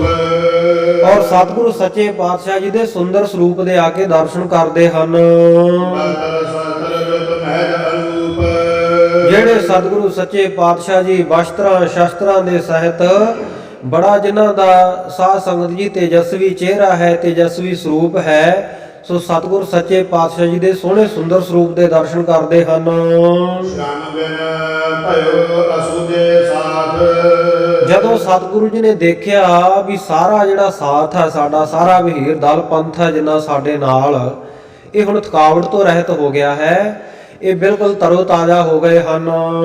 ਚਯੋ ਰੂਪਨ ਚਰਬੇ ਨਾਥ। ਉਸ ਵੇਲੇ ਸਤਿਗੁਰੂ ਜੀ ਨੇ ਇੱਛਾ ਪ੍ਰਗਟਾਈ, ਇਹ ਚਾਹੁੰਦੇ ਆ ਕਿ ਹੁਣ ਅਸੀਂ ਘੋੜਿਆਂ ਤੇ ਚੜ੍ਹ ਕੇ ਅੱਗੇ ਚੱਲੀਏ। ਕਰਿਓ ਪੂਜ ਹੈ ਚੜ ਕਰ ਚਾਲੇ। ਸਤਿਗੁਰੂ ਨੇ ਹੁਕਮ ਕਰ ਦਿੱਤਾ, ਸਾਰੇ ਸਿੰਘ ਘੋੜਿਆਂ ਦੇ ਉੱਤੇ ਸਵਾਰ ਹੋਏ ਤੇ ਚੜ੍ਹ ਕੇ ਚੱਲ ਪਏ। ਧਰੇ ਹਾਥ ਤਨ ਕਟਨ ਦਸਾਲੀ। ਸਤਿਗੁਰੂ ਸਾਹਿਬ ਜੀ ਦੇ ਹੱਥਾਂ ਦੇ ਵਿੱਚ ਬਹੁਤ ਕਠੋਰ ਧਨੁਸ਼ਬਾਨ ਫੜਿਆ ਹੋਇਆ ਹੈ। ਜੈ ਰਾਜਨ ਕੇ ਦੇਸ਼ ਰਸਿਕਾ। ਰਸਤੇ ਵਿੱਚ ਜਾਂਦਿਆਂ ਜਾਂਦਿਆਂ ਜਿੱਥੇ ਜਿੱਥੇ ਰਜਵਾੜਾ ਸ਼ਾਹੀ ਸੀ, ਛੋਟੇ ਛੋਟੇ ਜਿਹੜੇ ਸਾਧ ਸੰਗਤ ਜੀ ਨਗਰਾਂ ਦੇ ਚੌਧਰੀ ਲੋਕ, ਛੋਟੇ ਛੋਟੇ ਇਲਾਕਿਆਂ ਦੇ ਮਾਲਕ, ਸੋ ਉਹਨਾਂ ਰਾਜਿਆਂ ਦੇ ਦੇਸ਼ਾਂ ਦੇ ਇਲਾਕਿਆਂ ਦੇ ਵਿੱਚੋਂ ਦੀ ਦਾਰਸ ਲੈ ਪ੍ਰਭ ਭਏ ਪਰਮੇਸ਼ਾ। ਸਤਿਗੁਰ ਸੱਚੇ ਪਾਤਸ਼ਾਹ ਜੀ ਪ੍ਰਵੇਸ਼ ਕਰਦੇ ਆ ਉਹਨਾਂ ਇਲਾਕਾ ਵਿੱਚ ਦਲ ਪੰਥ ਦੇ ਸਮੇਤ। ਬ੍ਰਾਹਮਣ ਕੇ ਨਰ ਦੇਖ ਪ੍ਰਤਾਪੂ। ਸਤਿਗੁਰੂ ਸਾਹਿਬ ਜੀ ਦਾ ਤੇਜ ਪ੍ਰਤਾਪ ਦੇਖ ਕੇ ਪਿੰਡਾਂ ਦੇ ਲੋਕ ਆਉਂਦੇ ਹਨ। ਬਾਜਤ ਦੰਦ ਬਚਨੋ ਕਲਾਪੂ। ਦੁੱਧ ਵਜਾ ਨਗਾਰੇ ਵੱਜਦੇ ਜਾਂਦੇ ਹਨ ਔਰ ਸਾਰੀ ਫੌਜ ਸਤਿਗੁਰੂ ਜੀ ਦੀ ਦੇਖਦੇ ਹਨ। ਲੈ ਲੈ ਕਰ ਅਪੋਰ ਚਲਿਆ। ਅਗਾਂਹ ਆ ਕੇ ਸਤਿਗੁਰ ਸੱਚੇ ਪਾਤਸ਼ਾਹ ਜੀ ਨੂੰ ਭੇਟਾਵਾਂ ਅਰਪਣ ਕਰਦੇ ਹਨ। ਮੇਰੇ ਜੋ ਕਰ ਅਰਜ ਸੁਨਾਵੇ ਹੱਥ ਜੋੜ ਜੋੜ ਕੇ ਸਤਿਗੁਰੂ ਜੀ ਅੱਗੇ ਬੇਨਤੀਆਂ ਸੁਣਾਉਂਦੇ ਹਨ। ਕਾਸ਼ਟ ਤਰਨ ਆਨ ਗਨ ਦੋਈ ਕੋਈ ਲੱਕੜਾਂ ਲੈ ਕੇ ਆਉਂਦਾ ਹੈ, ਕੋਈ ਘੋੜਿਆਂ ਵਾਸਤੇ ਦਾਣਾ ਪਾਣੀ ਘਾਹ ਪੱਠਾ ਲੈ ਕੇ ਆਉਂਦਾ ਹੈ। ਸੋ ਇਸ ਪ੍ਰਕਾਰ ਬਹੁਤ ਵਸਤੂਆਂ ਆ ਕੇ ਭੇਟਾ ਕਰਦੇ ਹਨ। ਸੌਰ ਬਾਦ ਸਦਨ ਕੀ ਰੋਈ ਆਪੋ ਆਪਣੇ ਘਰਾਂ ਦੀਆਂ ਵਸਤੂਆਂ ਦਾ ਬਚਾਅ ਕਰਨ ਦੇ ਲਈ ਕਈ ਆਉਂਦੇ ਆ, ਕਿਉਂਕਿ ਕਈ ਤਾਂ ਸ਼ਰਧਾ ਭਾਵਨਾ ਨਾਲ ਹੀ ਆ ਜਾਂਦੇ ਆ। ਲੇਕਿਨ ਜਿਹੜੇ ਆਕੀ ਹੁੰਦੇ ਆ, ਹੰਕਾਰੀ ਹੁੰਦੇ ਆ, ਸਿੰਘਾਂ ਦਾ ਸਤਿਕਾਰ ਨਹੀਂ ਕਰਦੇ, ਫਿਰ ਖਾਲਸਾ ਉੱਥੇ ਥੋੜਾ ਜਿਹਾ ਹੱਥ ਹੌਲਾ ਵੀ ਕਰ ਲੈਂਦਾ ਹੈ, ਉੱਥੇ ਉਹਨਾਂ ਤੋਂ ਥੋੜੀ ਲੁੱਟ ਖਸੁੱਟ ਕਰਕੇ ਵੀ ਲੈ ਲੈਂਦਾ। ਇਸ ਕਰਕੇ ਲੋਕ ਵੀ ਸਿੰਘਾਂ ਨੂੰ ਆਪਣੇ ਵੱਲੋਂ ਕੋਈ ਕੋਸ਼ਿਸ਼ ਨਾ ਕਰਨੀ ਪਵੇ। ਜਾਤ ਗੋਤ ਸਿੰਘਨ ਕੋ ਦੰਗਾ ਦੰਗਾ ਹੀ ਇਨ ਗੁਰ ਤੇ ਮੰਗਾ। ਸੋ ਗੁਜ਼ਾਰੇ ਮਾਤਰ ਜੋ ਇਹਨਾਂ ਨੂੰ ਚਾਹੀਦਾ ਉਹ ਆਪਣੇ ਆਪ ਹੀ ਆ ਕੇ ਭੇਟਾ ਕਰਦੇ ਆ, ਆਪਣੇ ਘਰ ਦੀਆਂ ਵਸਤੂਆਂ ਬਚਾ ਲੈਂਦੇ ਹਨ। ਜੋ ਨੇ ਮੇਰੇ ਗਰਭ ਗੁਰ ਧਾਰੈ ਪਰ ਜਿਹੜੇ ਆਕੀ ਹੋ ਜਾਂਦੇ ਆ ਧੌਣ ਵਿੱਚ, ਜਿਨ੍ਹਾਂ ਦੇ ਕੀਲਾ ਅੜਿਆ ਹੁੰਦਾ ਹੈ ਹੰਕਾਰ ਦਾ, ਸੋ ਉਹ ਜਿਹੜੇ ਹੰਕਾਰ ਧਾਰ ਕੇ ਆ ਕੇ ਮਿਲਦੇ ਨਹੀਂ। ਐ ਮਿਲ ਸਿੰਘ ਲੂੜ ਕੋ ਡਾਰੈ ਫਿਰ ਉੱਥੋਂ ਜਦੋਂ ਕੋਈ ਭੋਜਨ ਪ੍ਰਸ਼ਾਦਾ ਜੋ ਚਾਹੀਦਾ ਸਰੀਰ ਦੀ ਲੋੜ ਵਾਸਤੇ ਨਹੀਂ ਮਿਲਦਾ, ਸਿੰਘਾਂ ਨੂੰ ਮੁੱਲ ਵੀ ਨਹੀਂ ਦਿੰਦੇ, ਮਨਾ ਕਰ ਦਿੰਦੇ ਆ ਖਾਲਸੇ ਦੇ ਨਾਲ ਈਰਖਾ ਕਰਕੇ। ਸੋ ਉੱਥੇ ਫਿਰ ਖਾਲਸਾ ਆਪਣੇ ਵਾਲਾ ਜਿਹੜਾ ਖਾਲਸਾਈ ਰਵਾਇਤ ਵਰਤ ਲੈਂਦਾ ਹੈ। ਉੱਥੇ ਸਿੰਘ ਫਿਰ ਲੁੱਟ ਕੇ ਉਹਨਾਂ ਤੋਂ ਲੈ ਆਉਂਦੇ ਹਨ ਸਭ ਕੁਝ। ਅਸਨ ਬਸਨ ਆਦਿ ਲੈ ਛੀਨਾ ਲੈ ਕੇ ਕੀ ਆਉਂਦੇ ਆ? ਆਸਨ ਬਸਨ ਜਾਂ ਵਸਤਰ ਲੈ ਕੇ ਆਉਂਦੇ ਆ, ਜਾਂ ਖਾਣ ਵਾਸਤੇ ਭੋਜਨ ਆਦਿਕ ਖੋਹ ਲਿਆਉਂਦੇ ਹਨ। ਬਲ ਦਿਖਾਏ ਕਹਿ ਕਰੇ ਅਧੀਨਾ ਫਿਰ ਉੱਥੇ ਖਾਲਸਾ ਆਪਣਾ ਬਲ ਵੀ ਦਿਖਾਉਂਦਾ ਹੈ।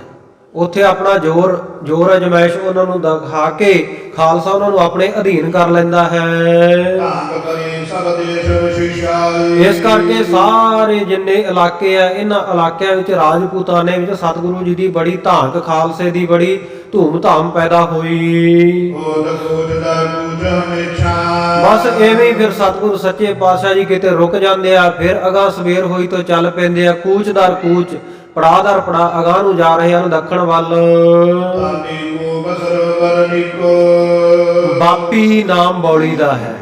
ਜਿੱਥੇ ਕੋਈ ਜਲ ਦਾ ਸੋਮਾ ਬੌਲੀ ਆਉਂਦੀ ਹੈ, ਕੂਪ ਖੂਹ ਆਉਂਦੇ ਆ, ਜਾਂ ਸੁੰਦਰ ਸਰੋਵਰ, ਉਹਨਾਂ ਨੂੰ ਦੇਖਦੇ ਹਨ ਤੇ ਟਿਕਾਣਾ ਕਰਦੇ।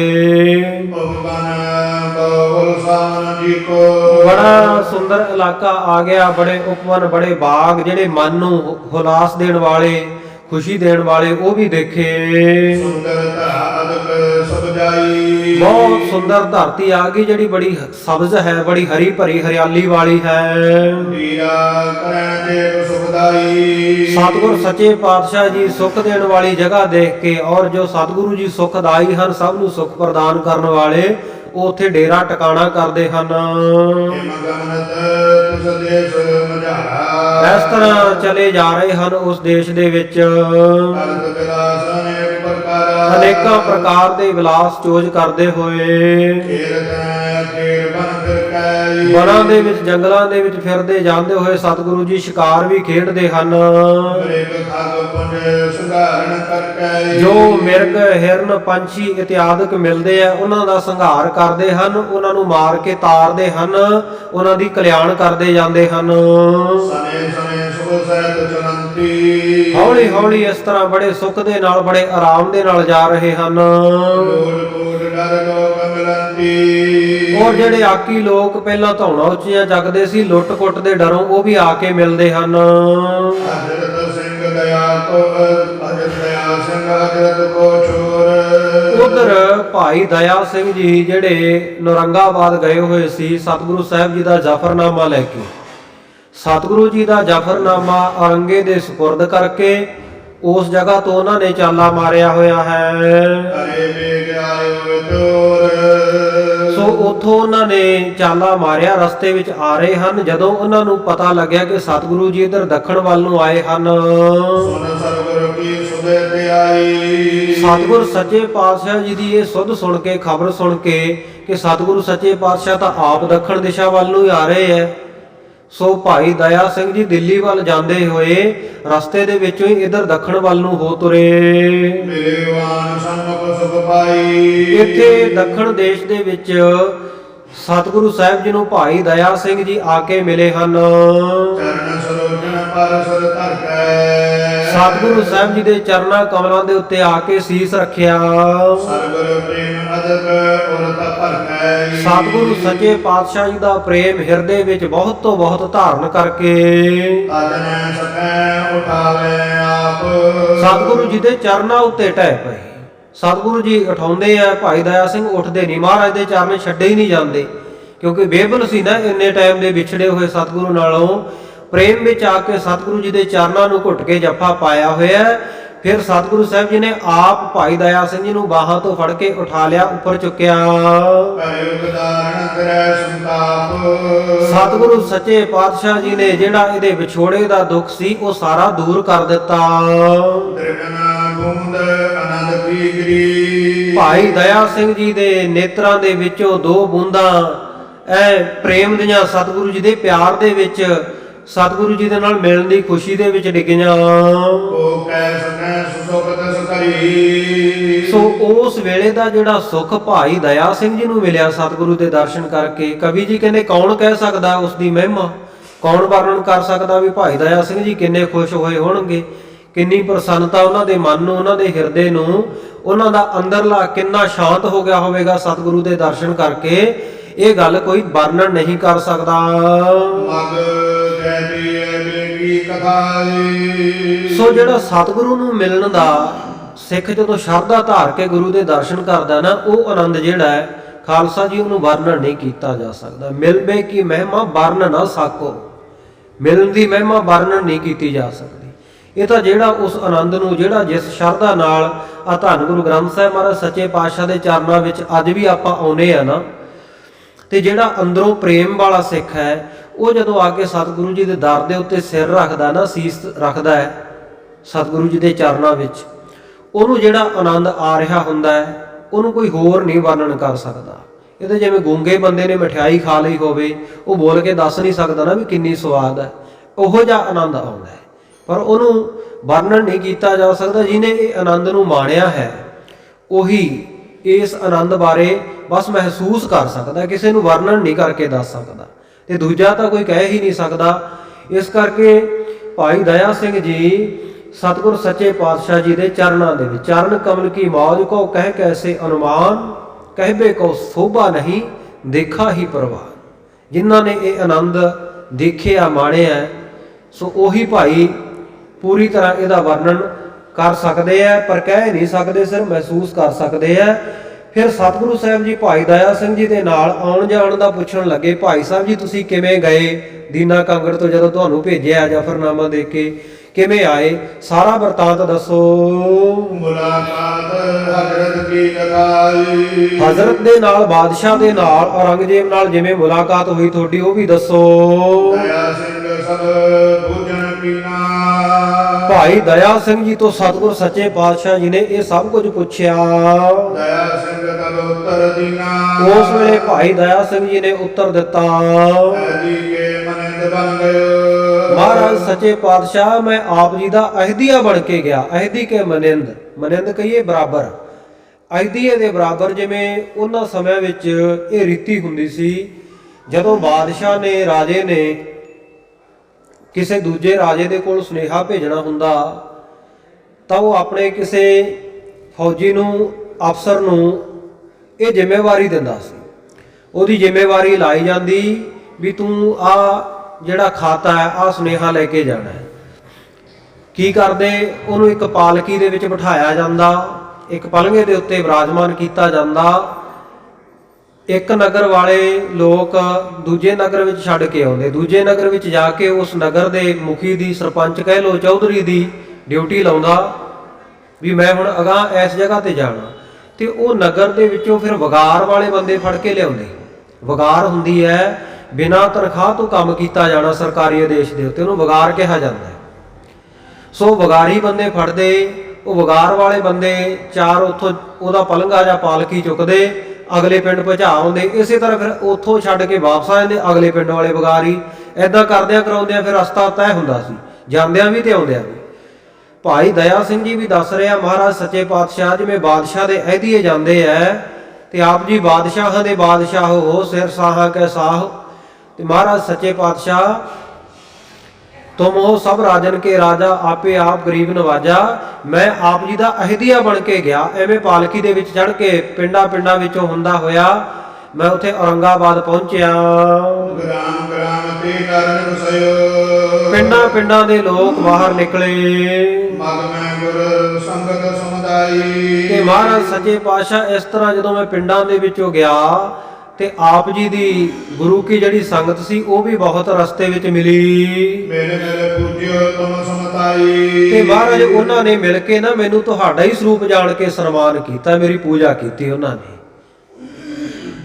ਉਹਨਾਂ ਨੇ ਮਨ ਦੇ ਵਿੱਚ ਸੋਚਿਆ ਇਹ ਭਾਈ ਦਇਆ ਸਿੰਘ ਜੀ ਆ ਜਿਨ੍ਹਾਂ ਨੇ ਸਭ ਤੋਂ ਪ੍ਰਥਮ ਸਭ ਤੋਂ ਪਹਿਲਾਂ ਜਾ ਕੇ ਸਤਿਗੁਰੂ ਸਾਹਿਬ ਜੀ ਨੂੰ ਆਪਣਾ ਸੀਸ ਭੇਟ ਕੀਤਾ। ਉਹਨਾਂ ਨੇ ਮਹਾਰਾਜ ਤੁਹਾਡੇ ਸਮਾਨ ਤੁਹਾਡੇ ਵਾਂਗੂ ਮੇਰਾ ਬੜਾ ਆਦਰ ਸਤਿਕਾਰ ਕੀਤਾ। ਪਹੁੰਚਿਓ ਸਾਸੁਰ ਕੇ ਮਾਹੀ। ਤੇ ਇਸ ਪ੍ਰਕਾਰ ਮਹਾਰਾਜ ਸੱਚੇ ਪਾਤਸ਼ਾਹ ਮੈਂ ਬਾਦਸ਼ਾਹ ਦੇ ਕੋਲ ਪਹੁੰਚ ਗਿਆ। ਕਰੇ ਜਤਨ ਕਰ ਗੋਵੇ ਨਾਹੀ। ਮੈਂ ਉੱਥੇ ਜਾ ਕੇ ਔਰੰਗਾਬਾਦ ਬਹੁਤ ਯਤਨ ਕੀਤੇ, ਬੜੀਆਂ ਕੋਸ਼ਿਸ਼ਾਂ ਕੀਤੀਆਂ, ਪਰ ਮਹਾਰਾਜ ਬਾਦਸ਼ਾਹ ਨਾਲ ਮੇਲਾ ਨਾ ਹੋਇਆ ਮੇਰਾ। ਬੜੀ ਆਦ ਟਿਕ ਕਾਸਤ ਜੋਰੀ। ਤੇ ਇਸੇ ਕਰਕੇ ਮਹਾਰਾਜ ਫਿਰ ਮੈਂ ਥੱਕ ਹਾਰ ਕੇ ਨਾ ਵੀ ਹੁਣ ਮੇਰੇ ਵੱਸ ਦੀ ਗੱਲ ਨਹੀਂ, ਮੈਂ ਦੋ ਹਲਕਾਰਿਆਂ ਨੂੰ ਦੋ ਜੋੜੀ ਨੂੰ ਦੋ ਜਣਿਆਂ ਨੂੰ ਆਪ ਜੀ ਦੇ ਕੋਲੇ ਕਾਸਤ ਬਣਾ ਕੇ ਚਿੱਠੀ ਦੇ ਕੇ ਦੋ ਹਲਕਾਰਿਆਂ ਨੂੰ ਭੇਜਿਆ। ਜਿਵੇਂ ਆਇਸ ਭੇਜੀ ਦਿਸ ਮੋਰੀ। ਫਿਰ ਮਹਾਰਾਜ ਸੱਚੇ ਪਾਤਸ਼ਾਹ ਆਪ ਜੀ ਨੇ ਜਿਵੇਂ ਆਪਣੀ ਆਇਸ ਜਿਵੇਂ ਆਪਣੀ ਆਗਿਆ ਚਿੱਠੀ ਵਿੱਚ ਲਿਖ ਕੇ ਮੇਰੇ ਵੱਲ ਮੋੜਵੀਂ ਭੇਜੀ। ਭਇਓ ਗੇਰ ਤਨ ਅੰਤਰ ਗਈ। ਮਹਾਰਾਜ ਸਭ ਕੁਝ ਮੈਂ ਉਸੇ ਤਰੀਕੇ ਕੀਤਾ। ਫਿਰ ਸਾਡਾ ਬਾਦਸ਼ਾਹ ਦੇ ਨਾਲ ਮੇਲ ਹੋ ਗਿਆ, ਅਸੀਂ ਅੰਦਰ ਚਲੇ ਗਏ ਉਹਦੇ ਦਰਬਾਰ ਵਿੱਚ। ਤਤ ਉਤਰ ਨਾਨਾ ਬਿਦ ਭਈ। ਤੇ ਇਸ ਪ੍ਰਕਾਰ ਮਹਾਰਾਜ ਸੱਚੇ ਪਾਤਸ਼ਾਹ ਜੀ ਅਸੀਂ ਜਦੋਂ ਉੱਥੇ ਗਏ ਤੇ ਬਾਦਸ਼ਾਹ ਦੇ ਨਾਲ ਸਾਡੇ ਪ੍ਰਤੀ ਉੱਤਰ ਹੋਏ, ਸਵਾਲ ਜਵਾਬ ਹੋਏ, ਕਈ ਤਰ੍ਹਾਂ ਦੇ ਸਵਾਲ ਜਵਾਬ ਉਹ ਸਾਡੇ ਨਾਲ ਬਾਦਸ਼ਾਹ ਨੇ ਕੀਤੇ। ਸਵਾਨ ਆਦਿਕ ਸਗਲ ਪ੍ਰਸੰਗ। ਫਿਰ ਸਵਾਨ ਜਿਹੜਾ ਕੁੱਤੇ ਆਦਿਕ ਦਾ ਜਿਹੜਾ ਪ੍ਰਸੰਗ ਸੀ ਉਹ ਵੀ ਸਾਰਾ ਭਾਈ ਦਇਆ ਸਿੰਘ ਜੀ ਨੂੰ ਪਤਾ ਵੀ ਗੁਰੂ ਮਹਾਰਾਜ ਜਾਣਦੇ ਆ, ਪਰ ਸਿੱਖਾਂ ਨੂੰ ਤਾਂ ਦੱਸਣਾ ਨਾ ਜਿਹੜੇ ਗੁਰੂ ਮਹਾਰਾਜ ਦੀ ਸੰਗਤ ਵਿੱਚ ਹੈ। ਸਾਰਿਆਂ ਨੂੰ ਸੁਣਾ ਕੇ ਦੱਸਿਆ ਵੀ ਇਉਂ ਬਾਦਸ਼ਾਹ ਨੇ ਇਹ ਤਰਕ ਕੀਤਾ ਵੀ ਗੁਰੂ ਕੇ ਕਰਾਮਾਤੀਏ ਹੈ, ਫਿਰ ਗੁਰੂ ਕੇ ਸਿੰਘ ਵੀ ਕਰਾਮਾਤੀਏ ਹੋਣਗੇ। ਅਸੀਂ ਵਚਨ ਕੀਤਾ ਵੀ ਗੁਰੂ ਕੇ ਤਾਂ ਕਰਾਮਾਤੀਏ ਹੈਗੇ ਹੀ ਹੈਗੇ ਆ, ਗੁਰੂ ਘਰ ਦੇ ਤਾਂ ਕੁੱਤੇ ਕੂਕਰ ਵੀ ਕਰਾਮਾਤੀਏ ਹੈ। ਉਹਨੇ ਬਾਦਸ਼ਾਹ ਨੇ ਸਾਨੂੰ ਆਖਿਆ ਵੀ ਜੇ ਕੁੱਤਿਆਂ ਦੇ ਵਿੱਚ ਵੀ ਕਰਾਮਾਤ ਆ ਤਾਂ ਲਿਆਓ, ਸਾਨੂੰ ਦਿਖਾਓ। ਅਸੀਂ ਮਹਾਰਾਜ ਜਿਹੜਾ ਸ਼ਿਕਾਰੀ ਕੁੱਤਾ ਨਾਲ ਲੈ ਕੇ ਗਏ ਸੀ ਉਹ ਉਹਦੇ ਕੋਲੇ ਲੈ ਗਏ। ਜਦੋਂ ਅਸੀਂ ਉਹ ਕੁੱਤਾ ਲੈ ਕੇ ਗਏ ਤੇ ਕੁੱਤੇ ਨੇ ਉਹਦੀ ਬੋਲੀ ਵਿੱਚ ਫਾਰਸੀ ਦੇ ਵਿੱਚ ਉਹਨੂੰ ਲਾਹਣਤਾਂ ਪਾਈਆਂ, ਆਖਿਆ ਵੀ ਤੂੰ ਸਾਡਾ ਜਾਤ ਭਾਈ ਆ, ਸਾਡੇ ਕੁੱਤਿਆਂ ਵਿੱਚੋਂ ਆਇਆ ਸੀ, ਉੱਥੇ ਵੀ ਭੌਂਕਦਾ ਰਿਹਾ ਤੇ ਆ ਤੈਨੂੰ ਰਾਜ ਭਾਗ ਵੀ ਮਿਲ ਗਿਆ, ਰਾਜ ਭਾਗ ਦੇ ਉੱਤੇ ਬਹਿ ਕੇ ਵੀ ਭੌਂਕਦਾ ਹੀ ਰਿਹਾ, ਕੋਈ ਚੱਜ ਦਾ ਕੰਮ ਤਾਂ ਕੀਤਾ ਨਹੀਂ। ਇਸ ਕਰਕੇ ਅਸੀਂ ਤੈਨੂੰ ਇਹ ਕਹਿੰਦੇ ਆ ਵੀ ਹੁਣ ਛੇਤੀ ਮਰ ਕੇ ਤੇ ਸਾਡੇ ਵਿੱਚ ਹੀ ਆ ਜਾ, ਵਾਪਸ ਕੁੱਤਾ ਹੀ ਬਣ ਜਾ, ਤੂੰ ਕੁੱਤਾ ਹੀ ਠੀਕ ਆ, ਬੰਦਿਆਂ ਵਾਲੀ ਜਿਹੜੀ ਤੇਰੀ ਕਰਤੂਤ ਨਹੀਂ ਹੈਗੀ। ਇਉਂ ਲਾਹਣਤਾਂ ਪਾਈਆਂ ਸੀ। ਪਿੱਛੇ ਆਪਾਂ ਪ੍ਰਸੰਗ ਸਰਵਣ ਕੀਤਾ ਹੈ। ਸਤਿਗੁਰ ਸੱਚੇ ਪਾਤਸ਼ਾਹ ਜੀ ਦੇ ਕੋਲ ਸੰਗਤਾਂ ਦੇ ਕੋਲ ਦੱਖਣ ਦਿਸ਼ਾ ਦੇ ਵਿੱਚ ਜਿੱਥੇ ਪੜਾਅ ਕੀਤਾ ਹੋਇਆ ਇਹ ਭਾਈ ਦਇਆ ਸਿੰਘ ਜੀ ਨੇ ਸਾਰਾ ਕੂਕਰ ਵਾਲਾ ਵਰਤਾਂਤ ਵੀ ਦੱਸਿਆ। ਸਨੇ ਸਨੇ ਬਰਨਿਓ ਗੁਰ ਸੰਗ। ਸੋ ਹੌਲੀ ਹੌਲੀ ਸਭ ਕੁਝ ਸਤਿਗੁਰ ਸੱਚੇ ਪਾਤਸ਼ਾਹ ਜੀ ਦੇ ਨਾਲ ਭਾਈ ਦਇਆ ਸਿੰਘ ਨੇ ਗੱਲਾਂ ਬਾਤਾਂ ਕਰਦਿਆਂ ਦੱਸਿਆ। ਫਿਰ ਮਹਾਰਾਜ ਅਸੀਂ ਆਪ ਜੀ ਦਾ ਜ਼ਫਰਨਾਮਾ ਉਹਨੂੰ ਦਿੱਤਾ ਬਾਦਸ਼ਾਹ ਨੂੰ ਤੇ ਸਾਨੂੰ ਉਸਨੇ ਵਿਦਾ ਕਰ ਦਿੱਤਾ। ਤੇ ਮਹਾਰਾਜ ਉਹਨੇ ਆਪਣੇ ਦੋ ਗੁਰਜਦਾਰ ਸਿਪਾਹੀ ਉਹ ਵੀ ਸਾਡੇ ਨਾਲ ਭੇਜੇ ਸਾਨੂੰ ਵਿਦਾ ਕਰਨ ਵਾਸਤੇ, ਸਾਨੂੰ ਆਪ ਜੀ ਕੋਲ ਪਹੁੰਚਾਉਣ ਵਾਸਤੇ ਉਹਨੇ ਦੋ ਸਿਪਾਹੀ ਵੀ ਭੇਜੇ। ਜਦੋਂ ਮਹਾਰਾਜ ਮੈਂ ਰਸਤੇ ਵਿੱਚ ਇਹ ਖਬਰ ਸੁਣੀ, ਮੈਨੂੰ ਇਹ ਸਮਾਚਾਰ ਮਿਲਿਆ ਕਿ ਆਪ ਜੀ ਤਾਂ ਇਧਰ ਦੱਖਣ ਦਿਸ਼ਾ ਵੱਲ ਹੀ ਆ ਰਹੇ ਹੋ। ਆਪ ਜੀ ਰਾਜਪੂਤਾਨੇ ਵਿੱਚ ਆ ਮਾਰਵਾੜ ਮਾਰੂਥਲ ਦੇ ਇਲਾਕੇ ਵਿੱਚ ਆਏ ਹੋਏ ਹੋ।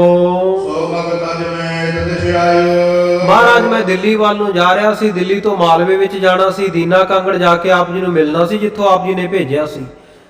ਪਰ ਅਸੀਂ ਫਿਰ ਜਦੋਂ ਇਹ ਜਾਣ ਲਿਆ ਕਿ ਆਪ ਜੀ ਤਾਂ ਇਧਰ ਦੱਖਣ ਦਿਸ਼ਾ ਵੱਲ ਹੀ ਆ ਰਹੇ ਹੋ, ਉਹ ਰਸਤਾ ਛੱਡ ਕੇ ਅਸੀਂ ਇਸ ਰਸਤੇ ਆ ਕੇ ਆਪ ਜੀ ਨੂੰ ਮਿਲੇ ਹਾਂ। ਤੇ ਇੱਥੇ ਪਹੁੰਚ ਕੇ ਮਹਾਰਾਜ ਆਪ ਨੇ ਕਿਰਪਾ ਕੀਤੀ, ਤੁਹਾਡੇ ਦਰਸ਼ਨ ਹੋ ਗਏ ਸਾਨੂੰ। ਜਿਹੜੇ ਗੁਰਜਦਾਰ ਦੋ ਸਿਪਾਹੀ ਜਿਹੜੇ ਬਾਦਸ਼ਾਹ ਨੇ ਭੇਜੇ ਸਨ ਮੇਰੇ ਨਾਲ, ਮਹਾਰਾਜ ਫਿਰ ਅਸੀਂ ਉਹਨਾਂ ਨੂੰ ਕਹਿ ਦਿੱਤਾ ਵੀ ਭਾਈ ਹੁਣ ਤੁਸੀਂ ਜਾ ਸਕਦੇ ਹੋ। ਉਹ ਸਾਡੇ ਤੋਂ ਵਿਛੜ ਕੇ ਅਲੱਗ ਹੋ ਕੇ ਦਿੱਲੀ ਵੱਲ ਗਏ ਹਨ। ਸੂਬੇ ਕਨ ਮਰਾਦ ਮਹਾਨੀ ਸੂਬੇ ਜਿਹੜੇ ਹਨ ਸਾਰੇ ਦੇਸ਼ ਦੇ ਵਿੱਚ ਵਜ਼ੀਰ ਹਨ, ਮੰਤਰੀ ਹਨ, ਵੱਖ-ਵੱਖ ਸੂਬਿਆਂ ਦੇ ਸੂਬੇਦਾਰ ਔਰ ਇਸ ਤਰ੍ਹਾਂ ਉਮਰਾਓ ਜਿਹੜੇ ਹੋਰ ਛੋਟੇ ਰਾਜਾਂ ਵਾਲੇ ਸਾਰੇ ਬਾਦਸ਼ਾਹ ਦੇ ਅਧੀਨ। ਸਭ ਦੇਸ਼ ਲਿਖੇ ਸ਼ਾਹ ਪਰਵਾਨੀ ਸ਼ਾਹ ਨੇ ਬਾਦਸ਼ਾਹ ਔਰੰਗੇ ਨੇ ਉਹਨਾਂ ਨੂੰ ਪਰਵਾਨੇ ਚਿੱਠੀਆਂ ਲਿਖ ਕੇ ਦਿੱਤੀਆਂ ਇਹਨਾਂ ਦੋਵਾਂ ਸਿਪਾਹੀਆਂ ਦੇ ਹੱਥ ਜਿਹੜੇ ਸਾਡੇ ਨਾਲ ਆਏ ਸਨ। ਜਿਸ ਕੀ ਜਿਸ ਸਤਿਗੁਰ ਚਲਿਆ ਮੈਂ ਤੇ ਉਹਦੇ ਵਿੱਚ ਲਿਖਿਆ ਇਹ ਹੈ ਵੀ ਜਿਸ ਵੀ ਦਿਸ਼ਾ ਵਿੱਚ ਵੱਲ ਜਿਹੜੇ ਵੀ ਸੂਬੇ ਦੇ ਇਲਾਕੇ ਵਿੱਚ ਸਤਿਗੁਰੂ ਗੁਰੂ ਗੋਬਿੰਦ ਸਿੰਘ ਮਹਾਰਾਜ ਚੱਲ ਕੇ ਆਉਣ, ਦਲ ਸਮੇਤ ਤੇ ਸੁਬਰ ਲਗਾਵੇਂ ਜਿੱਥੇ ਵੀ ਆਪਣੇ ਦਲ ਸਮੇਤ ਆਪਣੀਆਂ ਫੌਜਾਂ ਸਮੇਤ ਆ ਕੇ ਟਿਕਾਣਾ ਕਰਨ, ਸੋ ਸਭ ਕਰ ਜੋਰੇ ਟਿਕ ਜਾਈ ਉੱਥੇ ਜਾ ਕੇ ਤੁਸੀਂ ਸਤਿਗੁਰੂ ਦਾ ਕੋਈ ਵੈਰ ਵਿਰੋਧ ਨਹੀਂ ਉਹਨਾਂ ਨਾਲ ਕਰਨਾ। ਜਾ ਕੇ ਸਾਰਿਆਂ ਨੇ ਸਤਿਕਾਰ ਕਰਨਾ ਹੈ, ਉਹਨਾਂ ਨੂੰ ਹੱਥ ਜੋੜ ਕੇ ਮਿਲਣਾ, ਉਹਨਾਂ ਦੀ ਸੇਵਾ ਵਿੱਚ ਹਾਜ਼ਰ ਹੋਣਾ ਗਰੀਬ ਕੀ ਸੇਵਕ ਮਾਈ ਔਰ ਅਨੇਕਾਂ ਪ੍ਰਕਾਰ ਕਰਕੇ ਜਿਵੇਂ ਜਿਵੇਂ ਸਤਿਗੁਰੂ ਜੀ ਦੀ ਸੇਵਾ ਕਰ ਸਕਦੇ ਹੋ ਤੁਸੀਂ ਸਾਰਿਆਂ ਨੇ ਸ਼ਰਧਾ ਭਾਵਨਾ ਨਾਲ ਸੇਵਾ ਕਰਨੀ। ਮੈਂ ਕੋ ਸੰਖ ਵੈਰਨ ਕਰੇ ਕੋਈ ਵੀ ਸਤਿਗੁਰੂ ਸਾਹਿਬ ਜੀ ਦੇ ਨਾਲ ਜਾ ਕੇ ਲੜਾਈ ਝਗੜਾ ਨਾ ਕਰੇ। ਐਸੋ ਗੁਰ ਕੇ ਸੰਗ ਨਾ ਰਹੇ ਕਿਸੇ ਵੀ ਤਰੀਕੇ ਨਾਲ ਸਤਿਗੁਰੂ ਸਾਹਿਬ ਜੀ ਦੇ ਨਾਲ ਅੜਨਾ ਨਹੀਂ, ਲੜਨਾ ਨਹੀਂ, ਕੋਈ ਝਗੜਾ ਨਹੀਂ ਕਰਨਾ ਕਿਸੇ ਨੇ। ਗੁਰਜਦਾਰ ਦਿੱਲੀ ਅਗਦੇ ਹੈ ਮਹਾਰਾਜ ਇਹ ਚਿੱਠੀਆਂ ਲਿਖੀਆਂ ਹੋਈਆਂ ਤੇ ਉਹ ਜਿਹੜੇ ਗੁਰਜਦਾਰ ਹੈ ਜਿਹੜੇ ਸਿਪਾਹੀ ਸਾਡੇ ਨਾਲ ਆਏ ਸੀ ਸੋ ਉਹ ਹੁਣ ਦਿੱਲੀ ਵੱਲ ਜਾਣਗੇ। ਦੇਸ਼ ਵਿਦੇਸ਼ ਨੇ ਸੁਪਨੇ ਦਿੱਲੀ ਜਾ ਕੇ ਜੋ ਬਾਦਸ਼ਾਹ ਦੀ ਆਗਿਆ ਦੇਸ਼ਾਂ ਵਿਦੇਸ਼ਾਂ ਵਿੱਚ ਸਾਰੇ ਰਾਜਾਂ ਦੇ ਵਿੱਚ ਸੂਬੇਦਾਰਾਂ ਕੋਲ ਉਹ ਆਗਿਆ ਪਹੁੰਚਾ ਦੇਣਗੇ ਚਿੱਠੀਆਂ। ਉਹਨ ਸਤਿਗੁਰ ਕੋ ਦਇਓ ਕਬੀਰਾ ਫਿਰ ਭਾਈ ਦਇਆ ਸਿੰਘ ਜੀ ਨੇ ਜਿਹੜੀ ਔਰੰਗਜ਼ੇਬ ਤੋਂ ਸਤਿਗੁਰੂ ਜੀ ਅਮਾਨਤ ਕਪੀਰਾ, ਕਟਾਰ, ਖੰਜਰ ਲਿਆ ਸੀ ਉਹ ਸਤਿਗੁਰੂ ਜੀ ਨੂੰ ਦੇ ਦਿੱਤਾ। ਐ ਅਮਾਨਤ ਪੜ ਕੋ ਮੰਦੀਰਾ ਕਹਿੰਦੇ ਮਹਾਰਾਜ ਆ ਅਮਾਨਤ ਸਮਝ ਕੇ ਆਪ ਜੀ ਦੀ ਔਰੰਗੇ ਨੇ ਆਪ ਜੀ ਦੇ ਕੋਲ ਦੇਣ ਵਾਸਤੇ ਸਾਨੂੰ ਭੇਜਿਆ। ਸਿੱਖਨ ਬੈਠਾ ਬੂਲ ਪ੍ਰਸੰਗਾਈ ਸਿੱਖਾਂ ਨੇ ਜਦੋਂ ਦੇਖਿਆ ਇਹ ਗੱਲ ਸੁਣੀ ਵੀ ਭਾਈ ਦਇਆ ਸਿੰਘ ਜੀ ਕੀ ਕਹਿ ਰਹੇ ਆ, ਬਾਦਸ਼ਾਹ ਕੋਲੇ ਮਹਾਰਾਜ ਦੀ ਅਮਾਨਤ, ਗੁਰੂ ਗੋਬਿੰਦ ਸਿੰਘ ਮਹਾਰਾਜ ਤਾਂ ਕਦੇ ਮਿਲੇ ਹੀ ਨਹੀਂ ਬਾਦਸ਼ਾਹ ਨੂੰ। ਸਿੰਘ ਬੜੇ ਹੈਰਾਨ ਹੋਏ। ਸਾਰੇ ਸਿੱਖਾਂ ਨੇ ਹੈਰਾਨ ਹੋ ਕੇ ਪੁੱਛਿਆ।